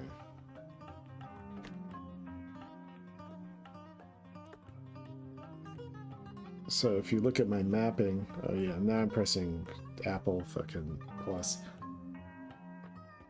So I messed with the scale and stuff like that, but because I was trying to make it fit, I was trying to see enough detail of the skybox within the frame of the camera,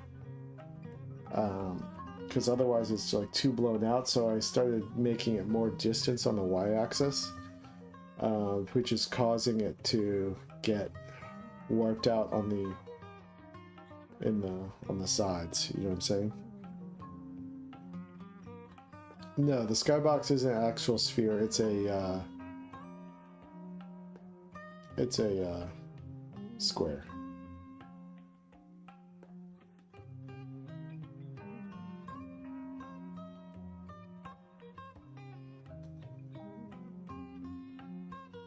But I don't have to do, I'm not doing like a crazy 360, you know, shot. It's all going to be pretty much front facing. But here's a question for you, Bafano.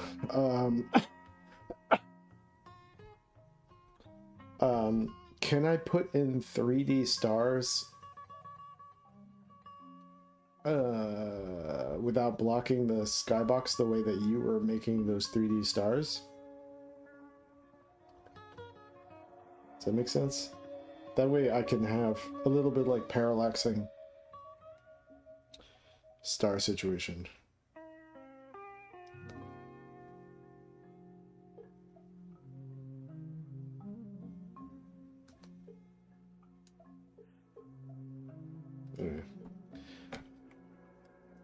Oops. This is what I have so far. Just that.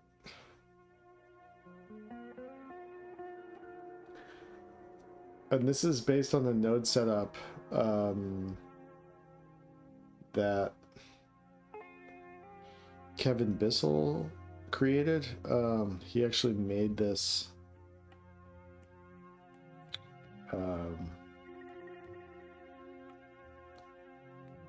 like texture for Jesus 2, the Jesus 2 short, but I didn't end up using it And then I texture UV wrap the Jupiter painting around it.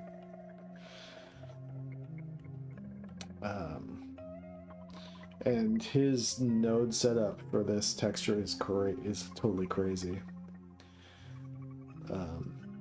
So I'm gonna have to talk to Kevin about it, about maybe giving me permission to reuse it, because I don't think I have the ability to do the node setup that he did. It's really bonkers. I don't know if it's like overly complicated and unnecessary, but you know, it has a lot of like, I guess that's like just displacement stuff.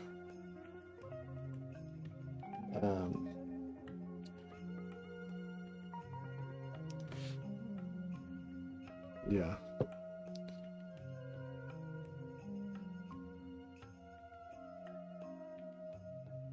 Yes, you can. You can explain why you want to go with 3D instead of a shader material. Just want to understand how you want it to look, because it depends on how you want it to look. Yeah. I'll show you what his node setup looks like.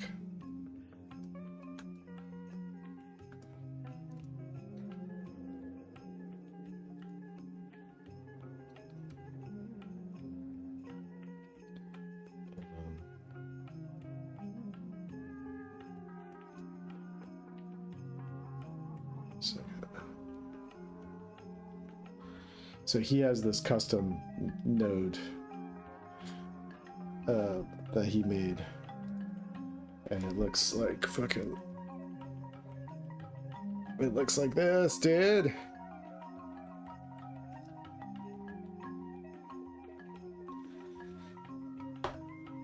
The fuck?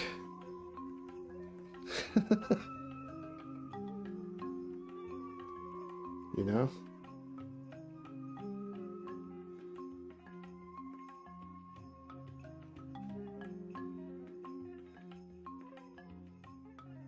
So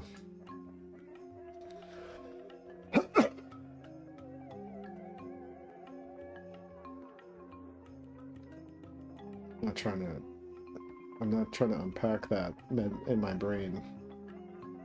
That's a like deep Blender rabbit hole.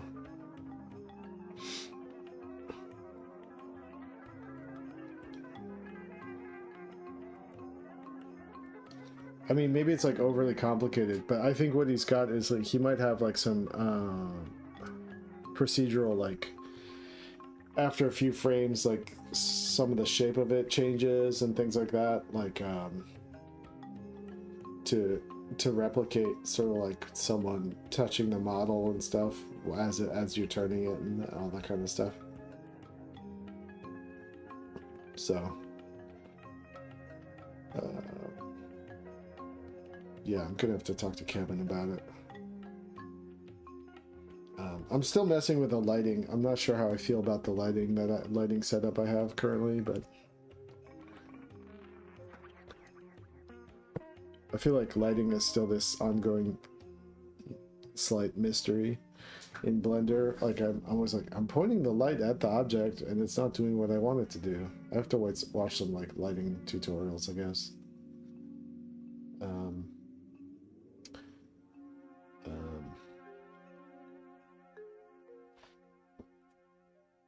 But yeah.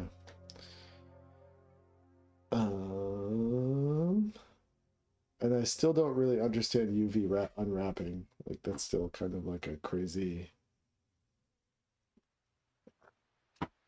This thing was already UV unwrapped when Kevin gave it to me, so.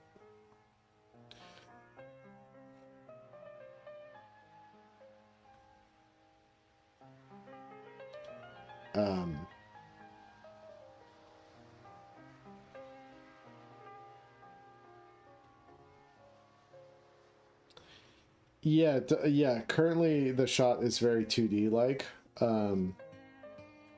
but what I might end up doing is like fancying it up a little bit, so that like it'll be. I forget how this shot starts, but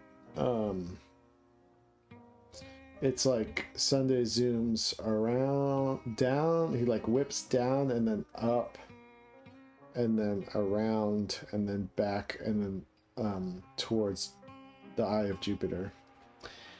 So he does like a whip around, like Star Trek 4 style around the sun. If you ever saw Star Trek 4.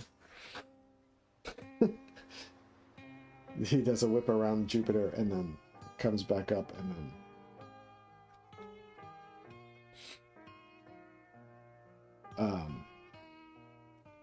so it all kind of faces the front side of Jupiter, but I think when I board it in if I end up boarding it in Blender,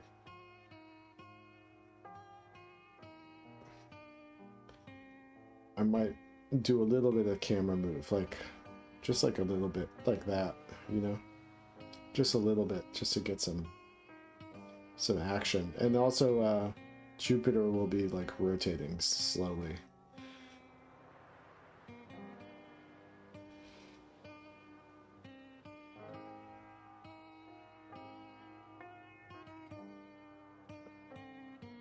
Oh yeah.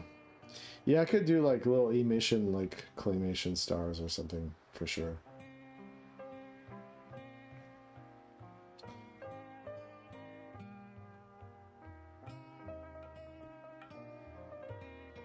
You right.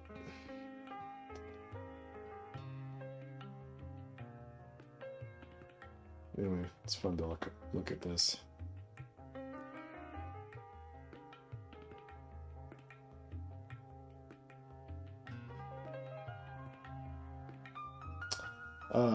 All right, guys. Well, I don't think I have anything else to work on right now.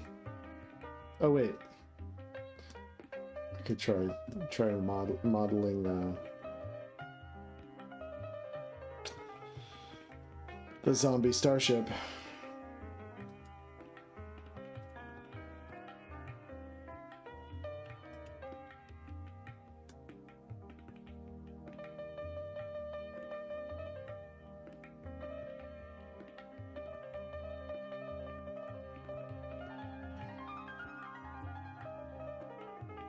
Oh, with the skybox? Okay.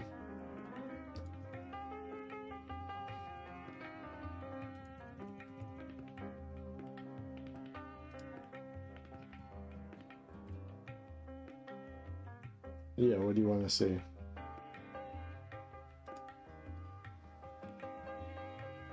The world nodes? Okay.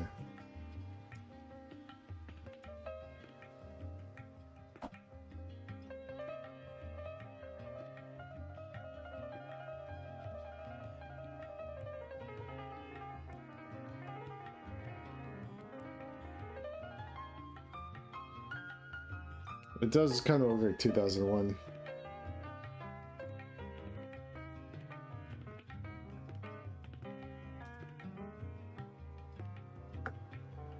In the texture coordinates node, change generated to object. Okay.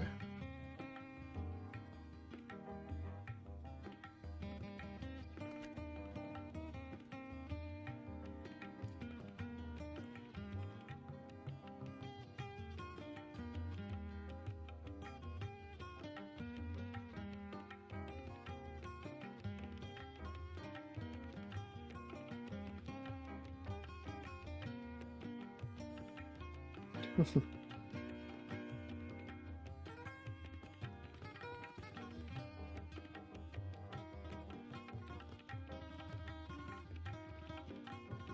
don't think he changed anything.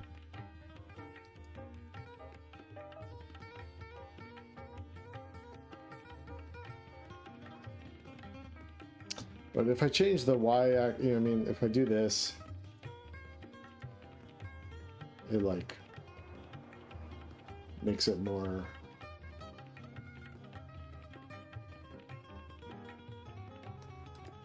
Oops. But I'm really like composing for this frame here, right? So that's kind of why I made it stretched out. that's too much, but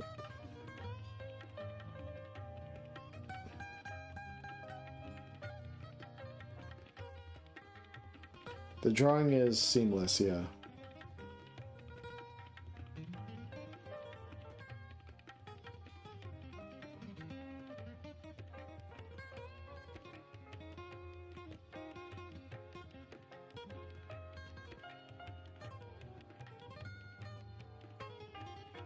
For sure, yeah, I can send it to you. Mirror ball? Oh, fuck. What the hell did that do?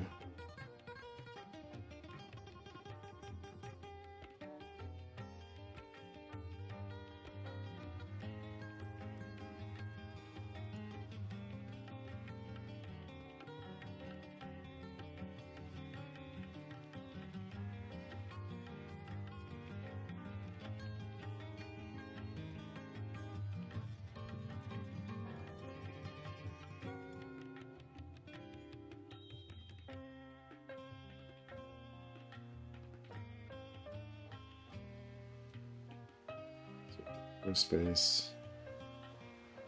Okay.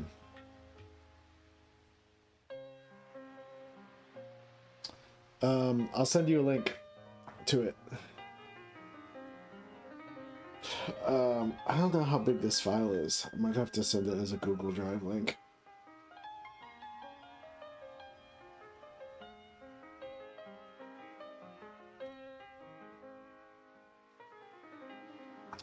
It's fine. I didn't change anything. It's the same as it was.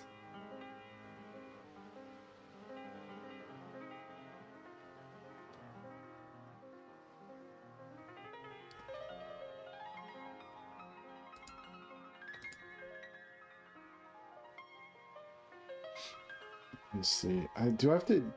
Do I send just the Blender file itself, or do I have to send all the like attachments for like the? I never send Blender files to people. Do I have to send all the like the drawings and stuff like that along with it? Or is it in the Blender file? Hey, Evan Thompson. Hey.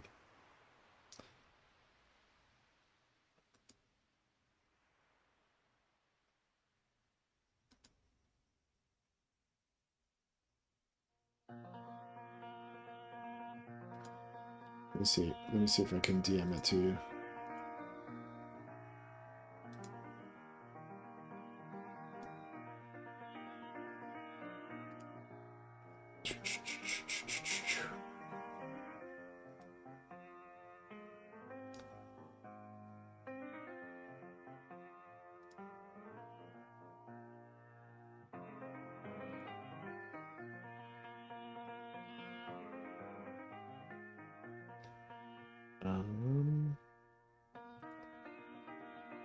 I always forget what short I'm working on.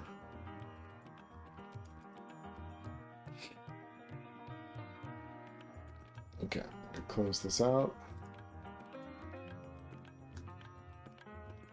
21 megabytes. That should send on Blender. I mean, on Discord.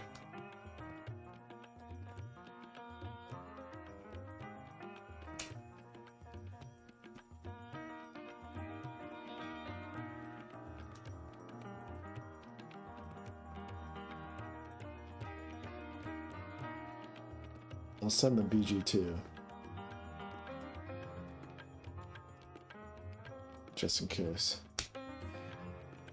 That's 63 megabytes, so it has to be...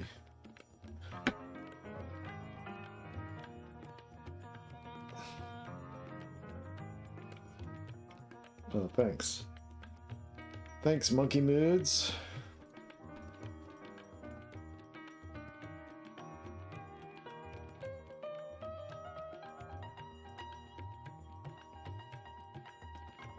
Alright, let's see if I can get started on sculpting a zombie spaceship.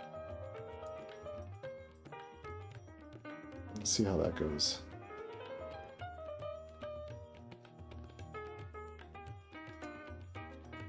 Okay, I sent you the files on Discord, Bufano.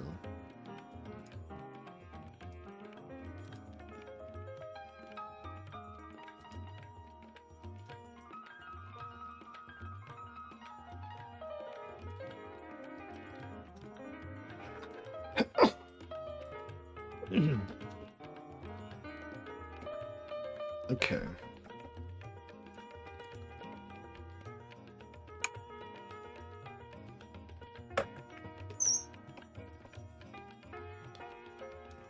Let me import. Let me create a file for this. Let's see. I'll just call it props, I guess.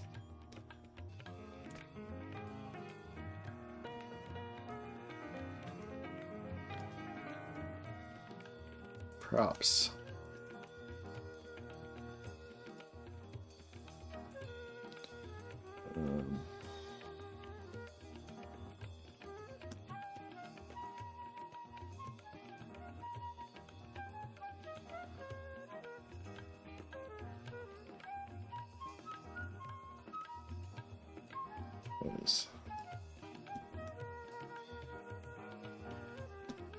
Okay. And this is going to be, call this zombie ship reference.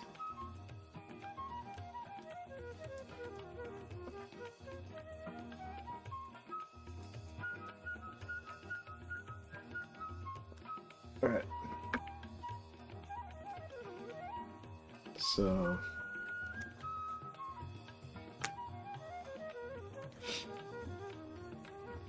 object mode.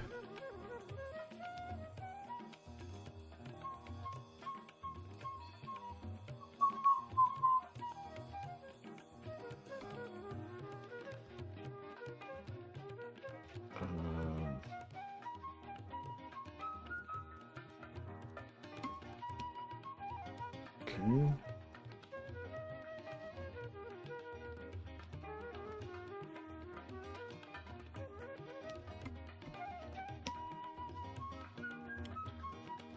All right.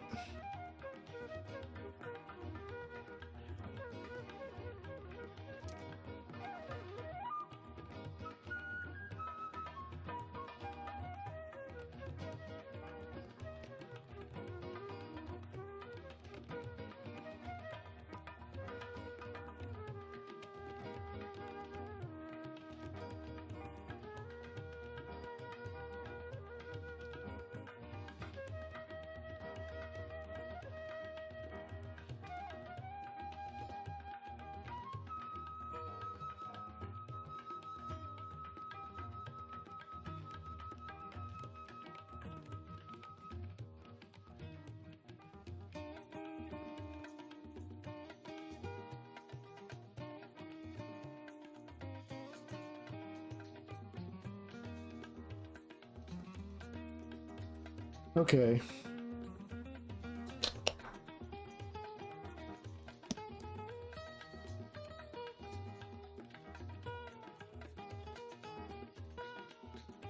Let's get rid of this camera for now.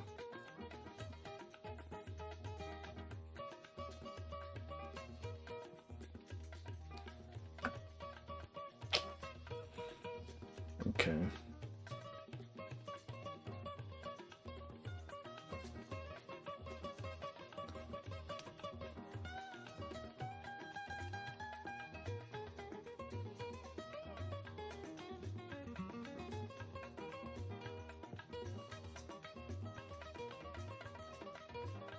Start with a cube. Let's bring down the world.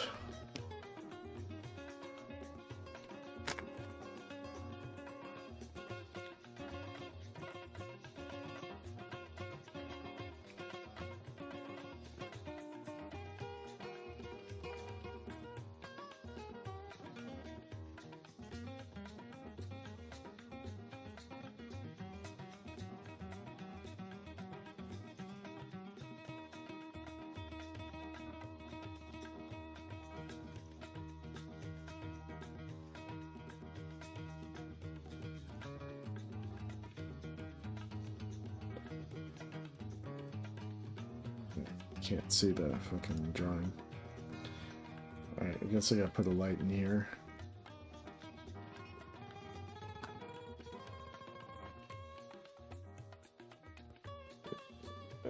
Light.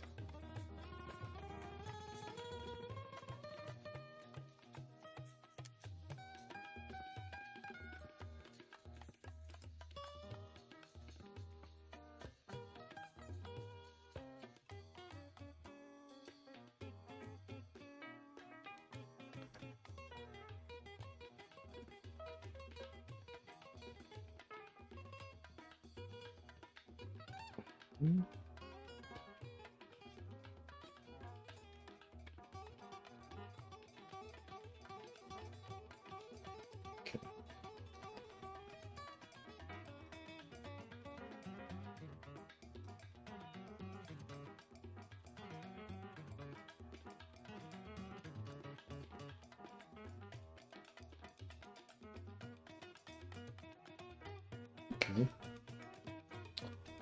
All right.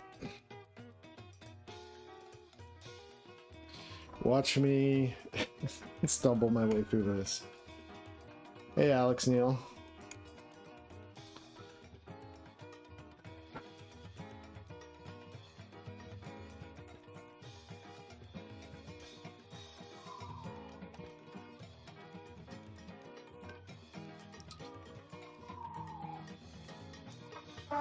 Oh wait, you know what I want to do?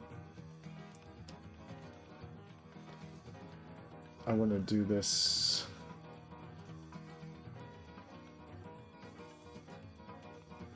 What do you call it? Mirror? Because it's going to be equal on both sides, right?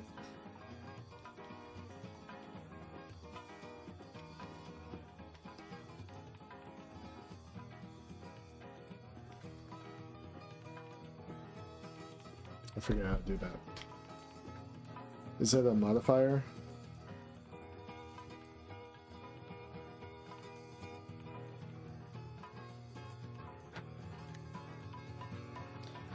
Here.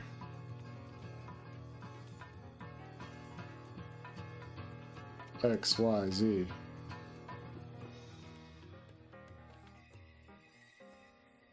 Alright, let's see if this works.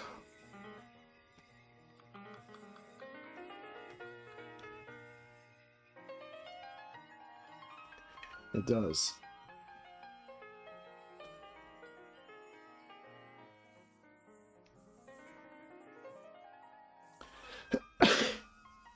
Alright, and then let's do also snapping. Okay. Now we're on the grid.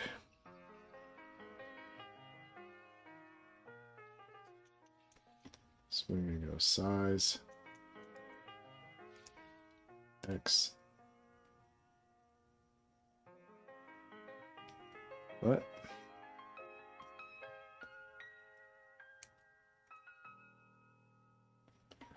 Okay.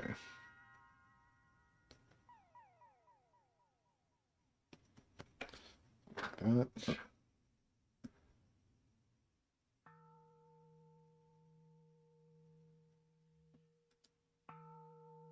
So how come it's... Let's start over.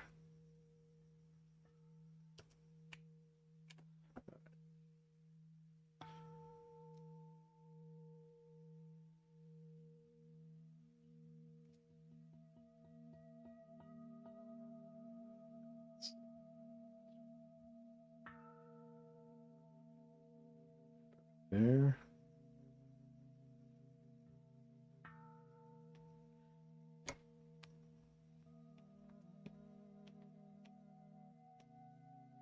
Oh, I see, because it's mirroring.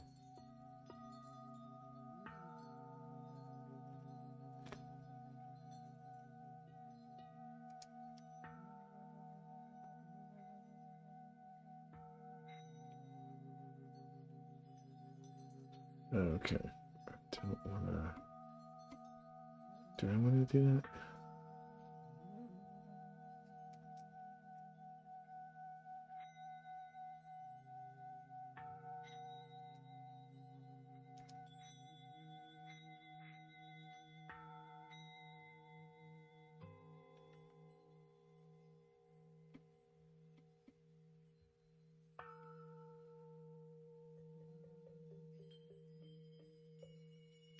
Okay, I'm gonna grab the edge here.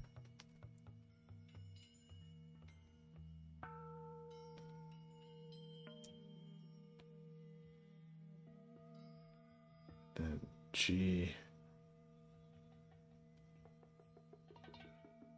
X.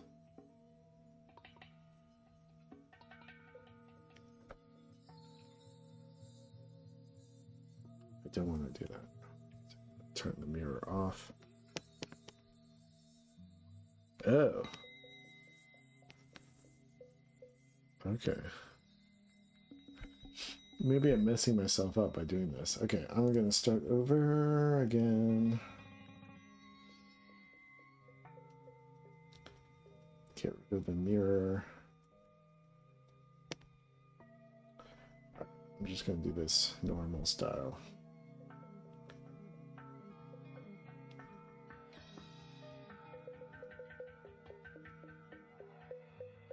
I did figure out that thing from yesterday's stream, yes. I just used a different file because the setup was so like foreign to me. I just like opened it up in a totally new file setup that I understood.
Is tabling at cons cool or a drag? I would say tabling at cons is both cool and a drag. I think if you go to if you table at a con with the intention of like meeting people and making friends, I think tabling at a con can be really cool. Learning about other people's comics and getting inspired. But if you're going to a con, tabling at a con hoping you sell lots of books, it can turn into an existential nightmare. Where you're just like watching people walk by your table and watching them trying not to make eye contact because they don't want to buy your book, or they flip through your book and put it down and awkwardly walk away. All that kind of stuff. Like if that's gonna affect you psychologically, then doing cons can be pretty brutal. The fear of art rejection, I think, can be pretty brutal.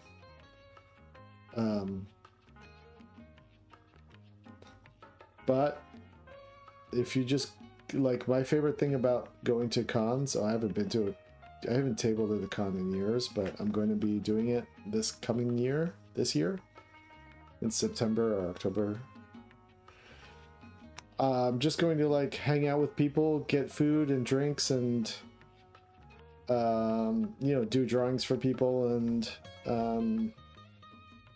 trying to like meet other people that are talented and get inspired, So I think in that way cons can be really cool. Some of my oldest friends I've made at this point through conventions I did like 20 years ago.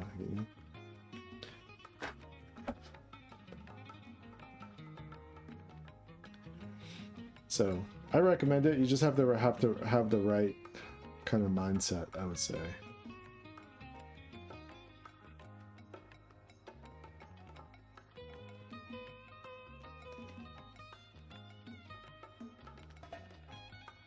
Okay, so I'm going to do a loop cut here.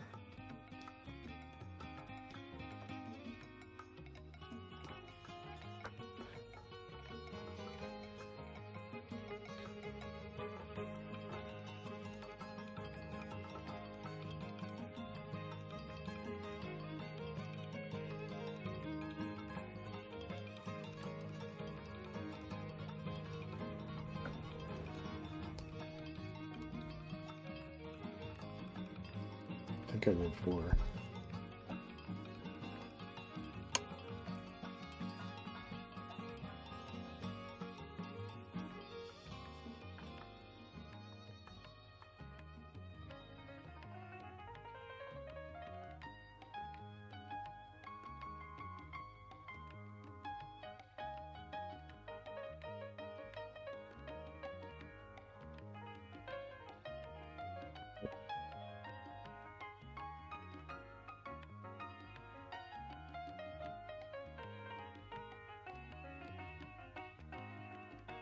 I'm doing another loop cut.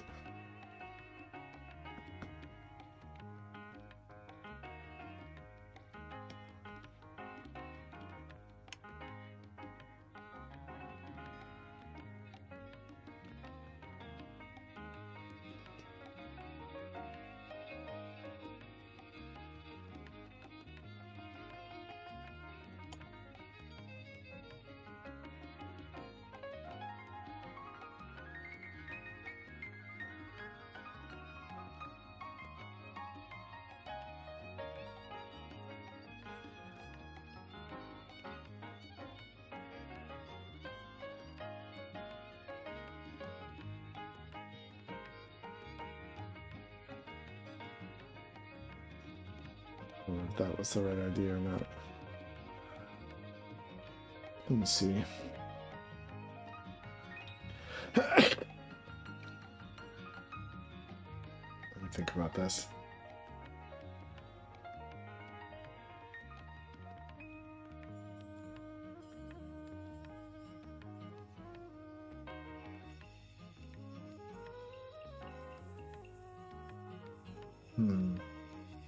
If I want to make a loop cut that connects from here, this point to this point,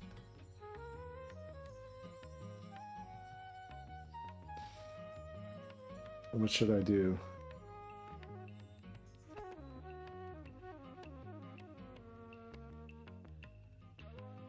Use the knife tool? So I can do it. Blink. I forget how to hit enter, that's right.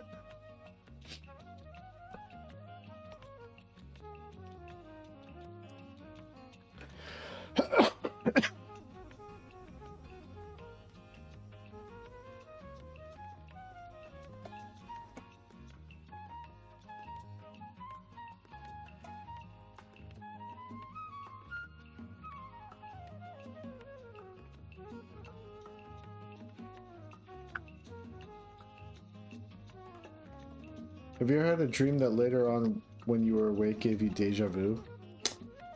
I'm not sure, but I definitely had deja vu. Alright, hopefully this works.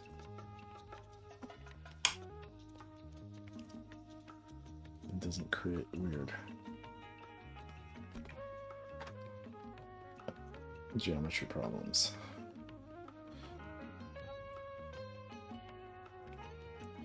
Seems right.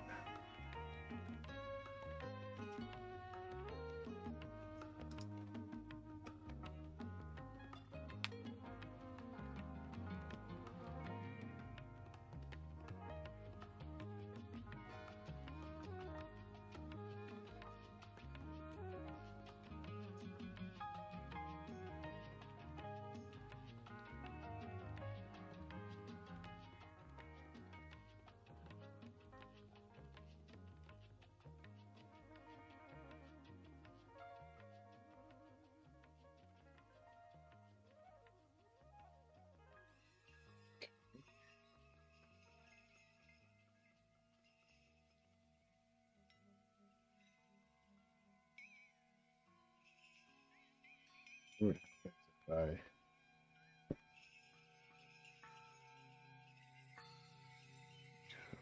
Doink, doink, doink.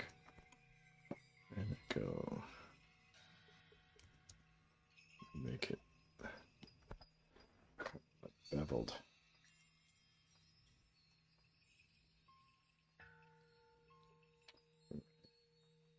Do the same on the other side.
should be using my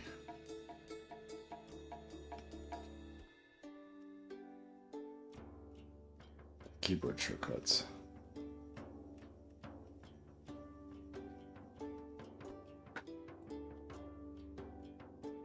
And control.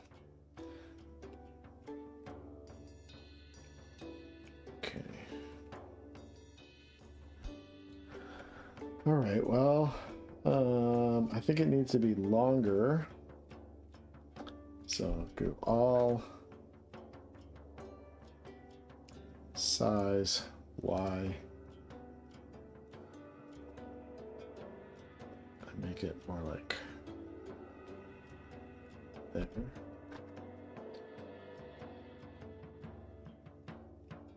I mean longer, not wider. All right, I'm gonna do some loop cuts because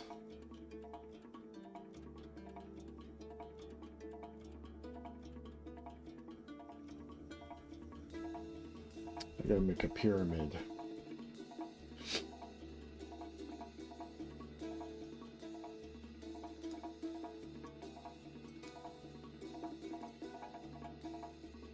Let me think about this.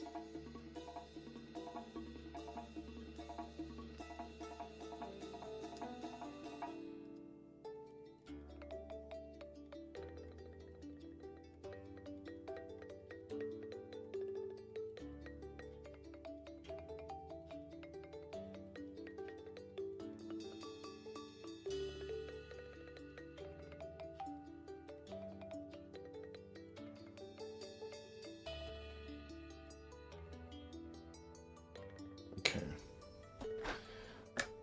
So I think this is how this is going to work.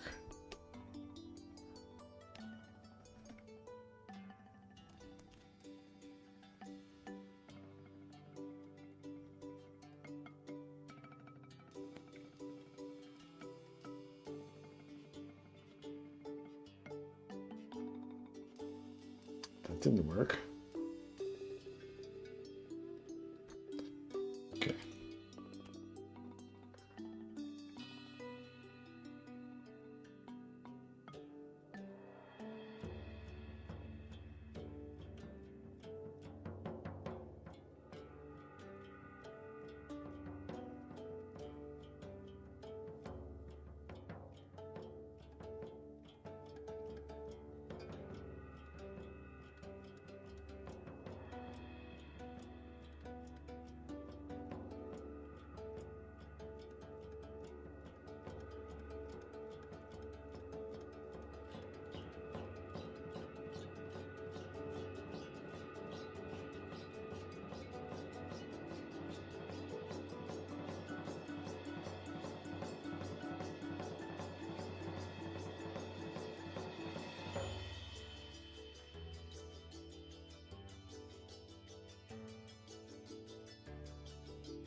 Texture for the planet? Yeah, I can send that to you.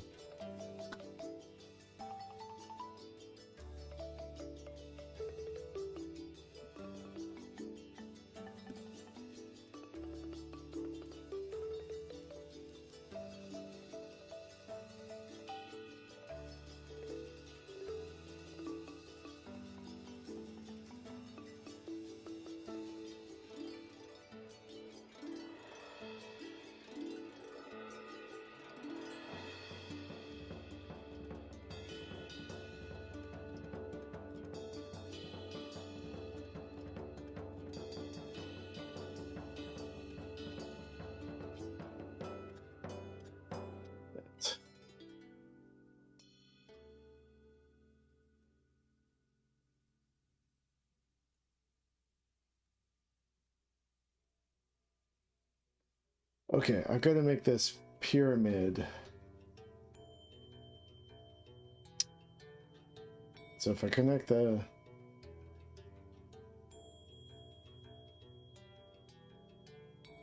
If I do these cross things, it should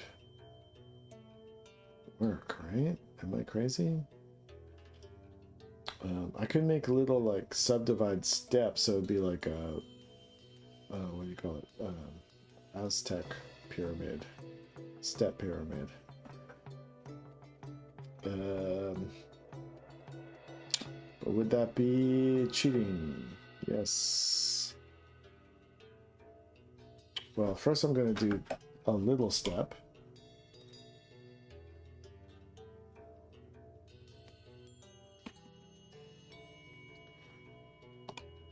Just do a little extrude here.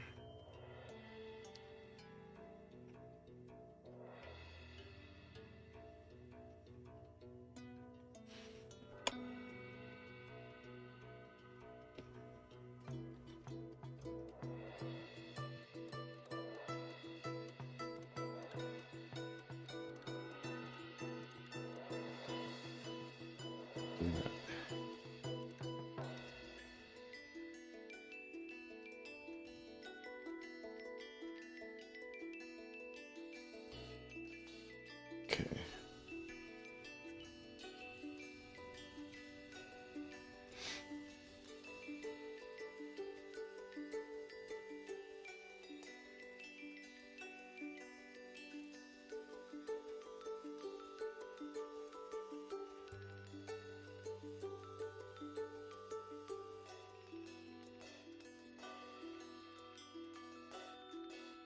Maybe I should make an interior rectangle first.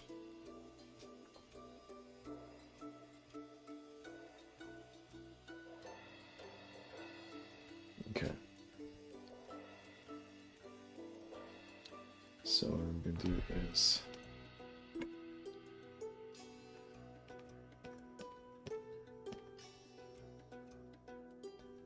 and then I go. What do I do to make an interior loop cut?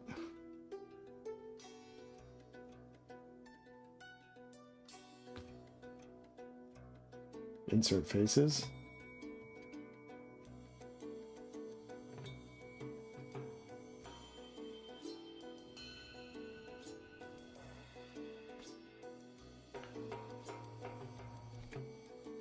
Have I ever eaten glue? I've eaten Play-Doh.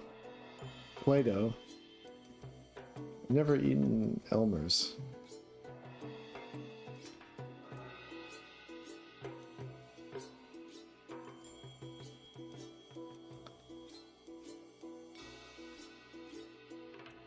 Talk show, yeah. You want to jump on? I will open up the Twitch chat.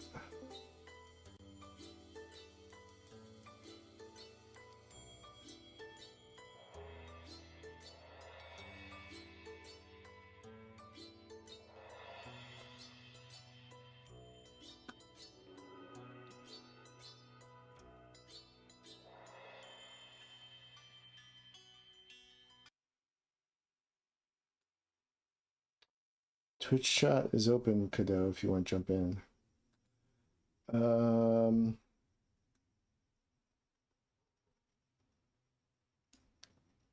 Combine all 4 planes, then inset.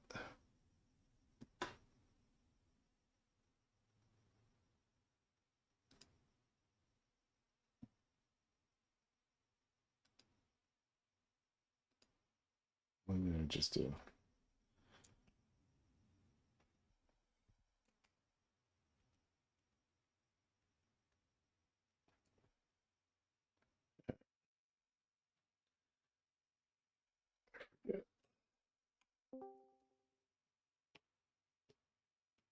Hey, Hello. Hey, how's it going? it's going epic. Do you know how to create the inset of the what I'm trying to do? I forget how to do this. It's like duplicating the interior line. Could you share your screen? Oh yeah. It's like a really basic Blender function, but Yeah, it's all it's good. been a while since I've done this. No, yeah. I didn't really get Blender until recently. Let's see.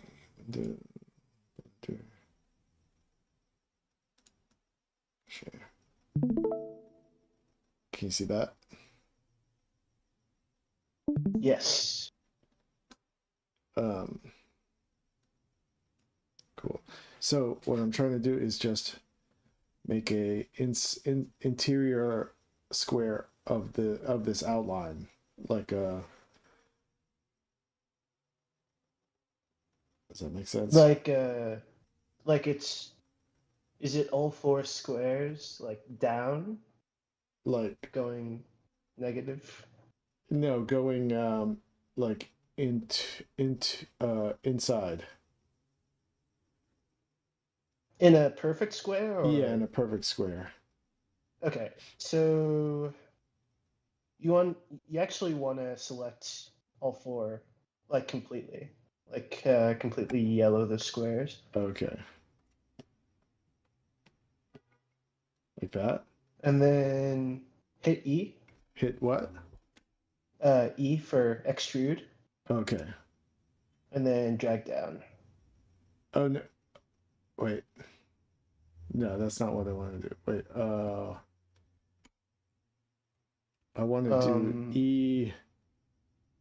Like I want to have a line. I'll draw it for you so you can see what I'm Oh talking about. yeah, if you just want to inset it, Yeah, inset. you have to combine. Like if you want to do it perfectly, you have to combine all four and then inset. Okay. How do I combine all four? Right click.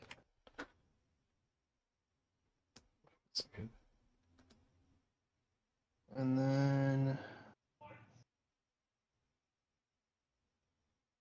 oh sorry. You want to hit all four of the inside seams. Okay.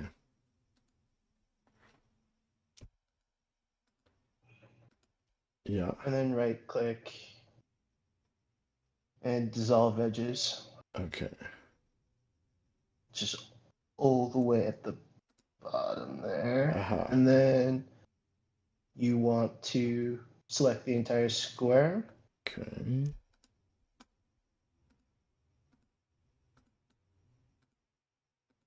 The edge loops. Yeah, and then you want to I for inset. Inset. Aha. And you should be able to do it now. Nice.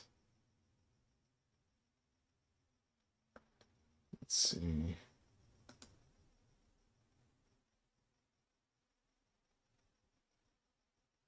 Cool. Super. Thanks, man. Inset. All right, yeah, because I want to create this pyramid. So if I then loop cut. Oh wait. No, that's not gonna do it. I'm gonna have to knife, I guess.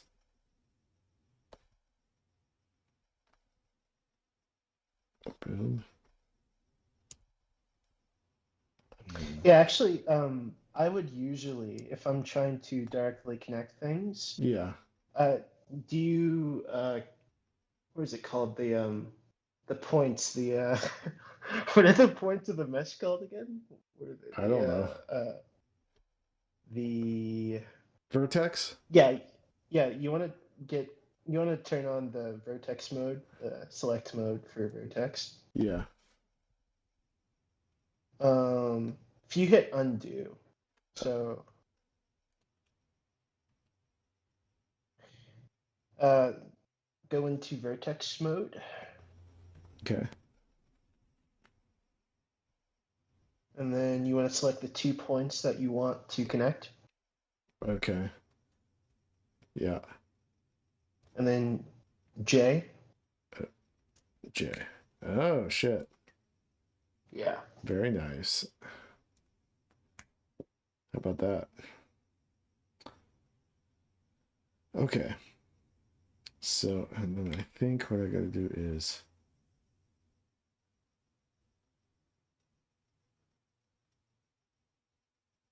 actually, okay. Before I do that, I'm going to create another inset for where he's standing on his platform. So that's going to be, okay, select all the vertices. I mean, all the edge loops. Okay. And then inset. And then his little platform is here, like here.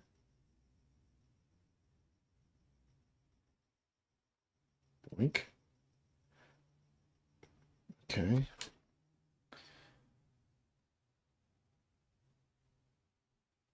Okay. And then let's see what happens if I just, this might create weird. If I raise this up. Oh yeah, that's what I It's wanted. perfect. I think you can actually switch between Blender modes if you hit 1, 2, or 3. If I hit 1, 2, or 3? Yeah. I don't Oh, know. okay, okay. Yeah. Like for vertices and edge loops and yeah. faces or whatever. Okay. Shortcuts are king. They make like really huge projects seem much faster Yeah. than you're actually going. Okay, so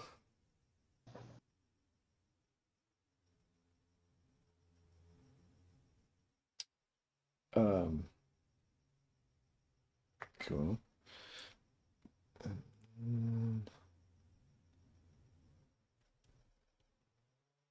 There's so much I have to do to this. Just doing this is like I'm proud of myself, you know? No, yeah, you've modeled a couple of things really well. Okay, I need to make stairs going up to the platform. I forgot, but there is also a shortcut for like stair Oh, sort is of there stuff. really?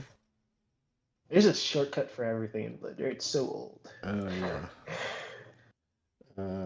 Okay, well, I know how to raise that, so I'm gonna set up the stairs so that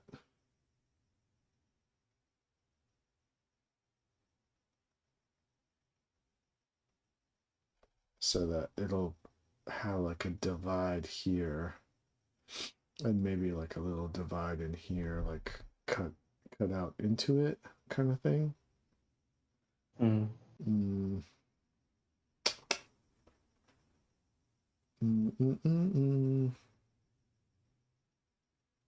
Is that what I'm gonna do?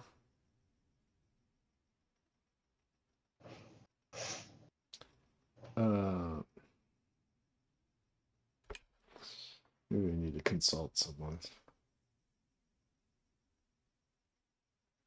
Let me think about this.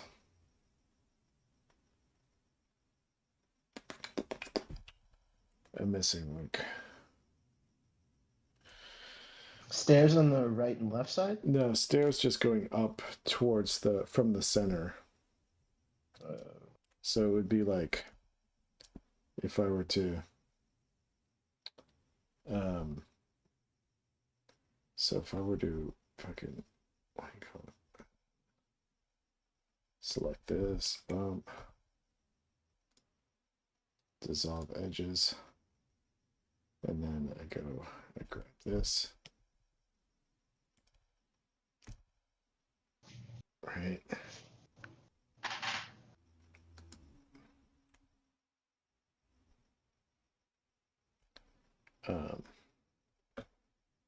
And then if I just draw this in temporarily, but it would be like, oops.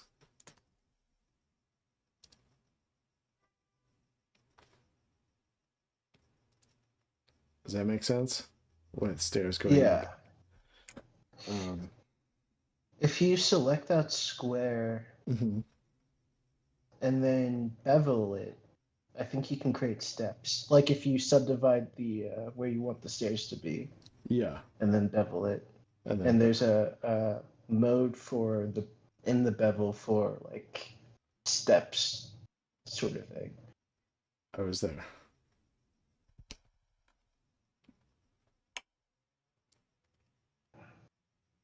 Oops. Oops.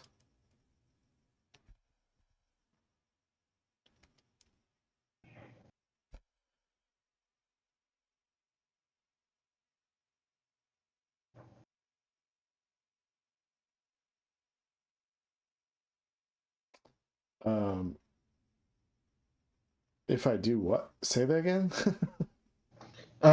I'd actually recommend probably making a square like on the platform Mhm. for the stairs, so that like it has data to where you want to end. Okay. Uh, let's see here. Okay. If I go G. Oh, that's not what I meant to do. So if I go.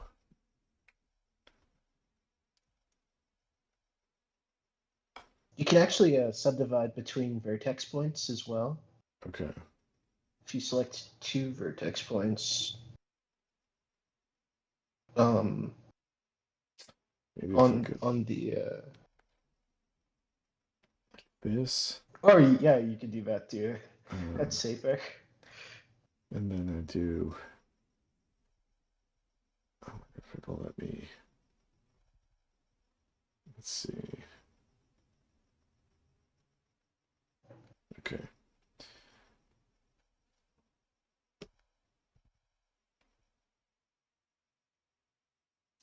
See, I don't know if I'm drawing a parallel line or not.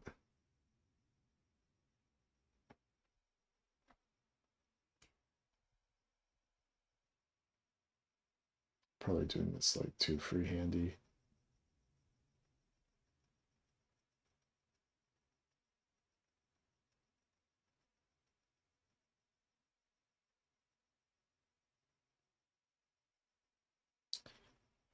Mm,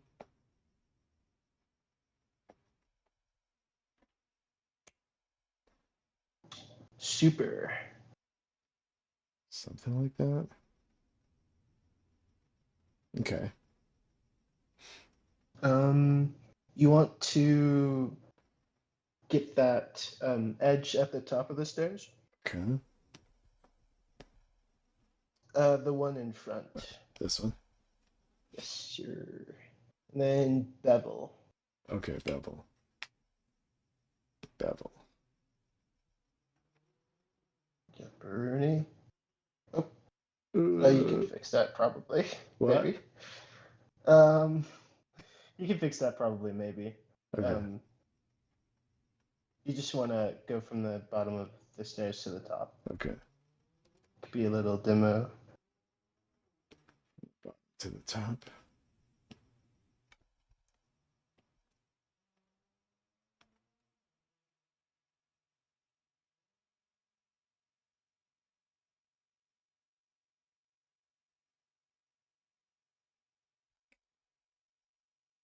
Okay. You see that little drop down, the bevel where it says bevel? Mm-hmm. Oh, it was the that little pop up that showed when you beveled. It showed up beneath. Yeah, like to the right side of the toolkit thing. Right side of the toolkit. Let's see. It'll show up after you've beveled. Okay.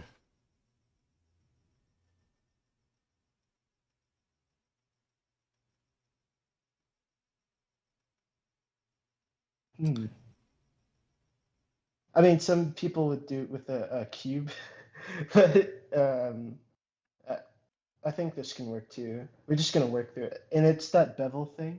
Oh, It disappeared. yeah, I don't see it. Where is it? it's right there, right Oh, next I see to it. the yeah. And so there should be a if you hit, let's see,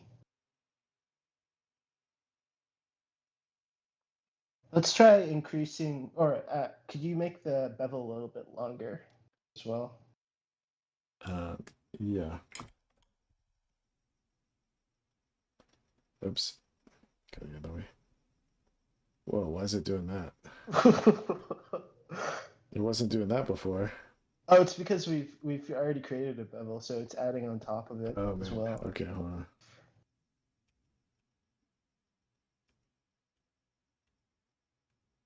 Okay, let's try again.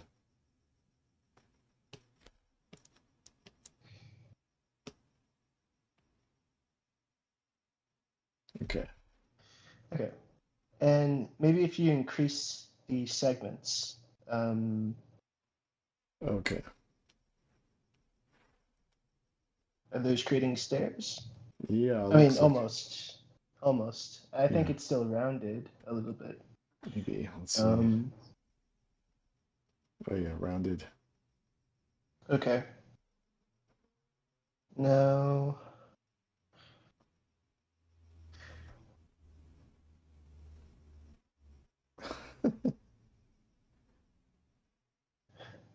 I'll change it to custom.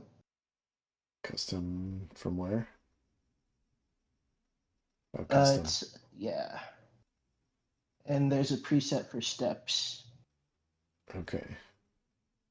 If you hit the presets drop down. Preset steps. Oh fuck. Okay. Super. Um. Okay, so. I think it's because we have to maybe change some. Could you scroll up a little bit? Okay, yeah, it's still on one segment. Could you increase the segments? Maybe? Is that changing anything? Oh man. Ooh. Sorry, let's workshop this together. Okay. Could you go into object mode and create a cube? I actually want to test and see how Okay. this works a little bit. Let me get rid of this. Okay. It's actually like a bunch of 1 minute videos on this. I just enjoy the opportunity of learning and testing stuff out. Okay, let's do object mode, add a cube. Cube.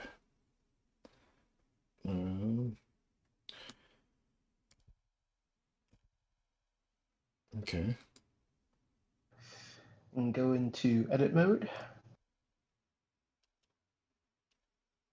Okay.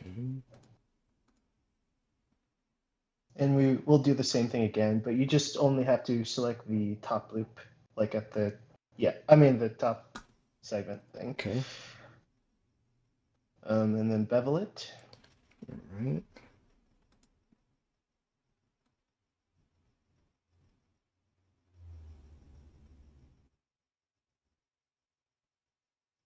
And then do your segments. Custom.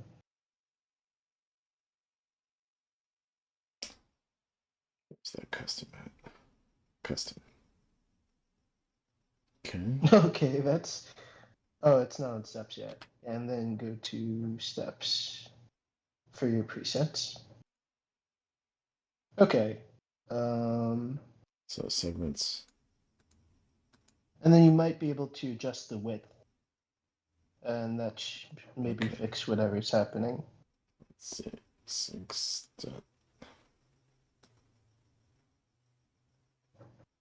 Yeah, okay. So those look sort of normal. If I make it, let's see.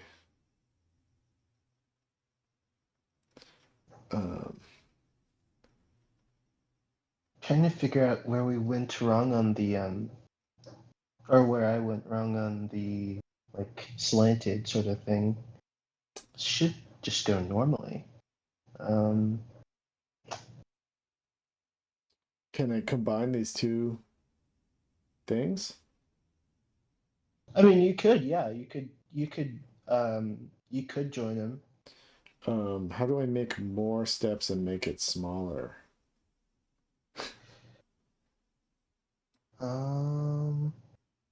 Let's see. If I go like this, and then I go bevel more. Ugh, ugh. So it seems like you got like one shot at it before it.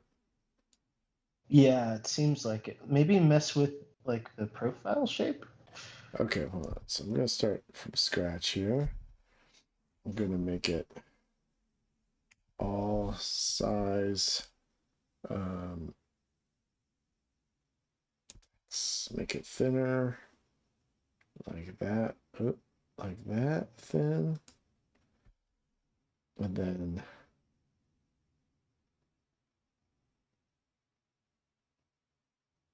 let's see.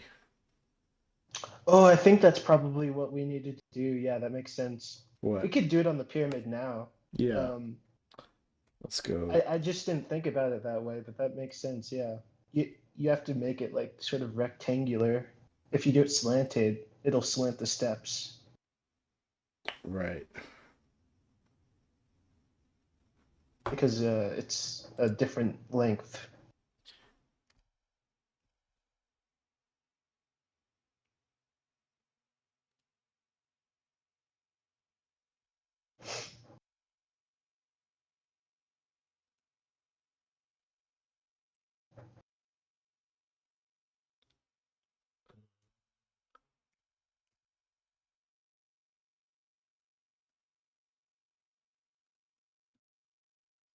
G,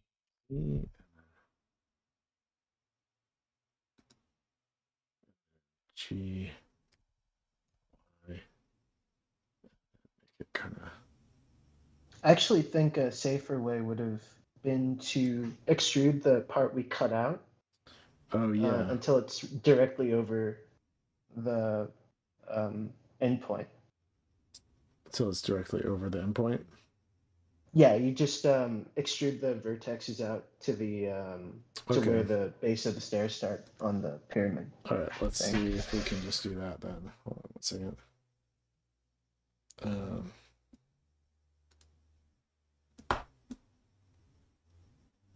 so Since you usually use magnet.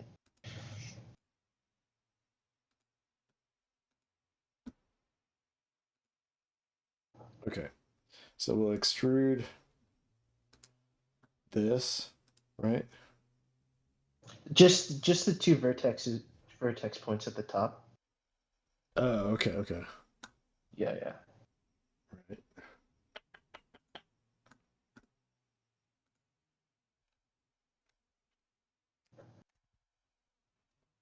Wait, like that? Uh, no. Yeah, I mean that can work too actually. That's fine. We just have to connect all the points, but it just needs to be like a strict rectangle instead Wait, of what if I do this? hypotenuse sort of thing. G, Y. Oh, fuck. What if I do. Actually, what am I even Oh, thinking? yeah, yeah. Like we G. could, Oh, wait. Extrude. Y. Sorry. Okay. So go like that, right? yeah, and then you can flatten it at a 90-degree. Yeah. Um, so then if I go. If you rotate, if you go R and then 90, I think. Oh, R 90? Oh, that's a little bit much. Maybe zero? I have no idea. Oh, If I okay. go. Let me So try doing this. Hold on. it's like a 30-degree, 40-degree difference. Yeah, that turn magnet on as well. Oh, yeah.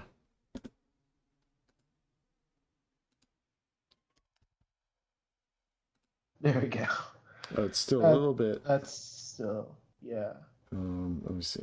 G. I don't know if I'll be able to get it exact.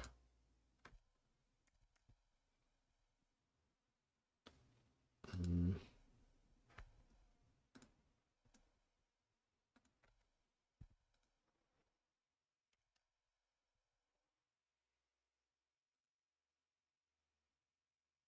Okay.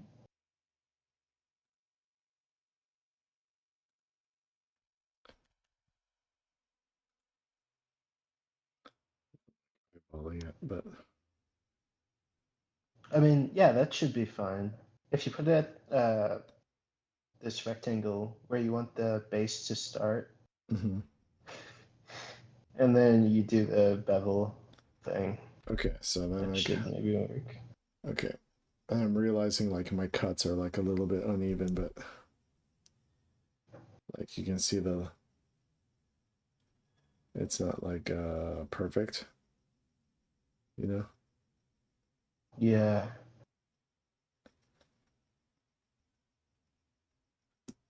I'm still learning how to do this. All right. So No, then it's fine.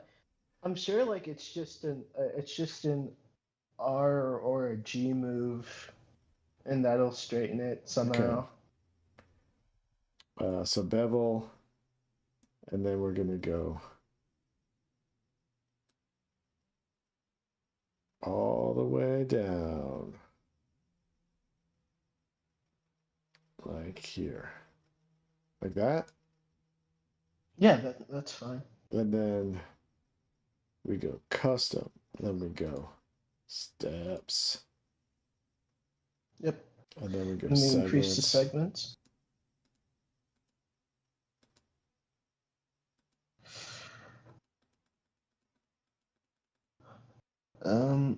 I think it's like a shape thing that's happening here. Why it won't get smaller. Width. I think width should be fine. Mess with the miter profile shape, maybe. Change that around from 0.5. It's not changing anything. Let me see.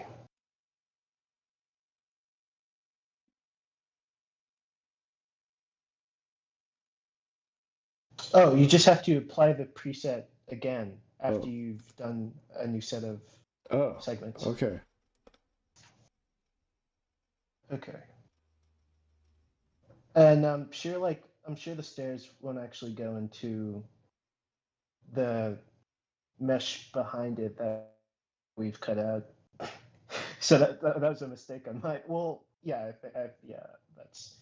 But like we've somehow figured it out a Yeah. little bit. Um, Okay. I wonder if I can.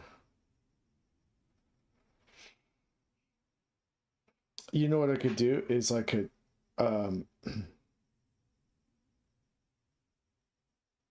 if I do this again, I can cut out this interior, right? And then put up some new faces here. And then create the steps. Do you know what yeah, I'm saying? that would be the move. But we've saved so much time. I knew you're just gonna go in and do each individual step like Yeah, I don't know crazy. what I was gonna do. I was gonna maybe just draw it in grease pencil or something. Uh, Okay, there's cool. a shortcut to do every sort of intricate geometry Yeah, in I don't Blender. know how big these steps are actually supposed to be because I don't know how big this guy is gonna be standing here. Um,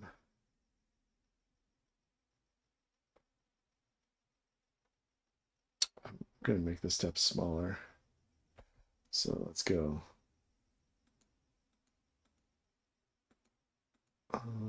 24 steps and then preset steps.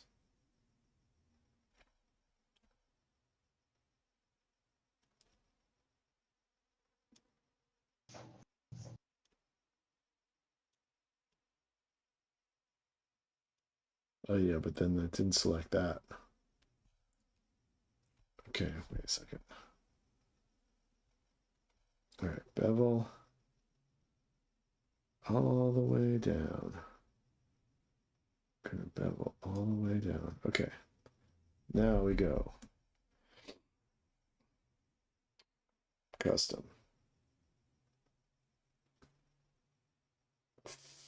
30 steps. 33 steps. Masonic. And then we go. Steps. All right, that's getting closer. Mm. It almost feels like I did it on purpose. That's a pretty nice trick, though. Yeah.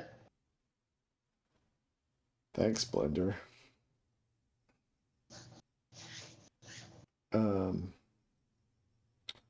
Have I considered doing some space shots with 3D backgrounds instead of 2D free shorts? No.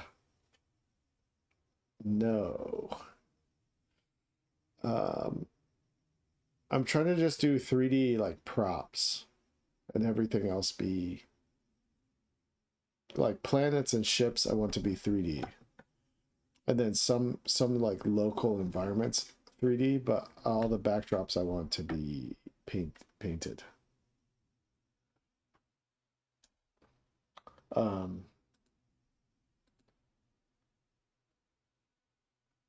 right, cool, man.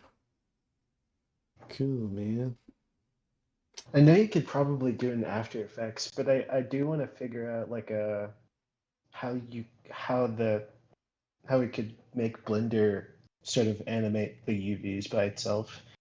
I'd never looked into that before, but Oh, I yeah. think it'd be pretty cool. All right, I gotta save this as.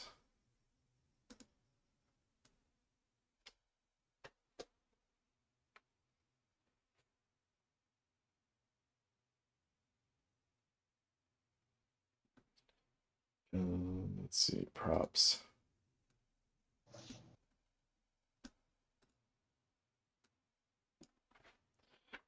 Zombie ship. Save. Well, thank you for walking me through that. That was like super helpful, man. I'm just gonna keep whittling away on this thing and trying to make it look better over time. But I think I'm gonna walk away from my computer now because it's 10:30 and I should do other things. Mm-hmm. But Like stretch. yeah, oh yeah, I got to remember to stretch. Fight my lower back sciatica pain. Yeah, for sure. Try to do my dishes. And nice. Ninetales also learned how to make Blender steps, so that's cool. All right, y'all. Thanks for hanging out. Thanks for your help, Kudo. No problemo. All right, I'll talk to you guys later. Bye.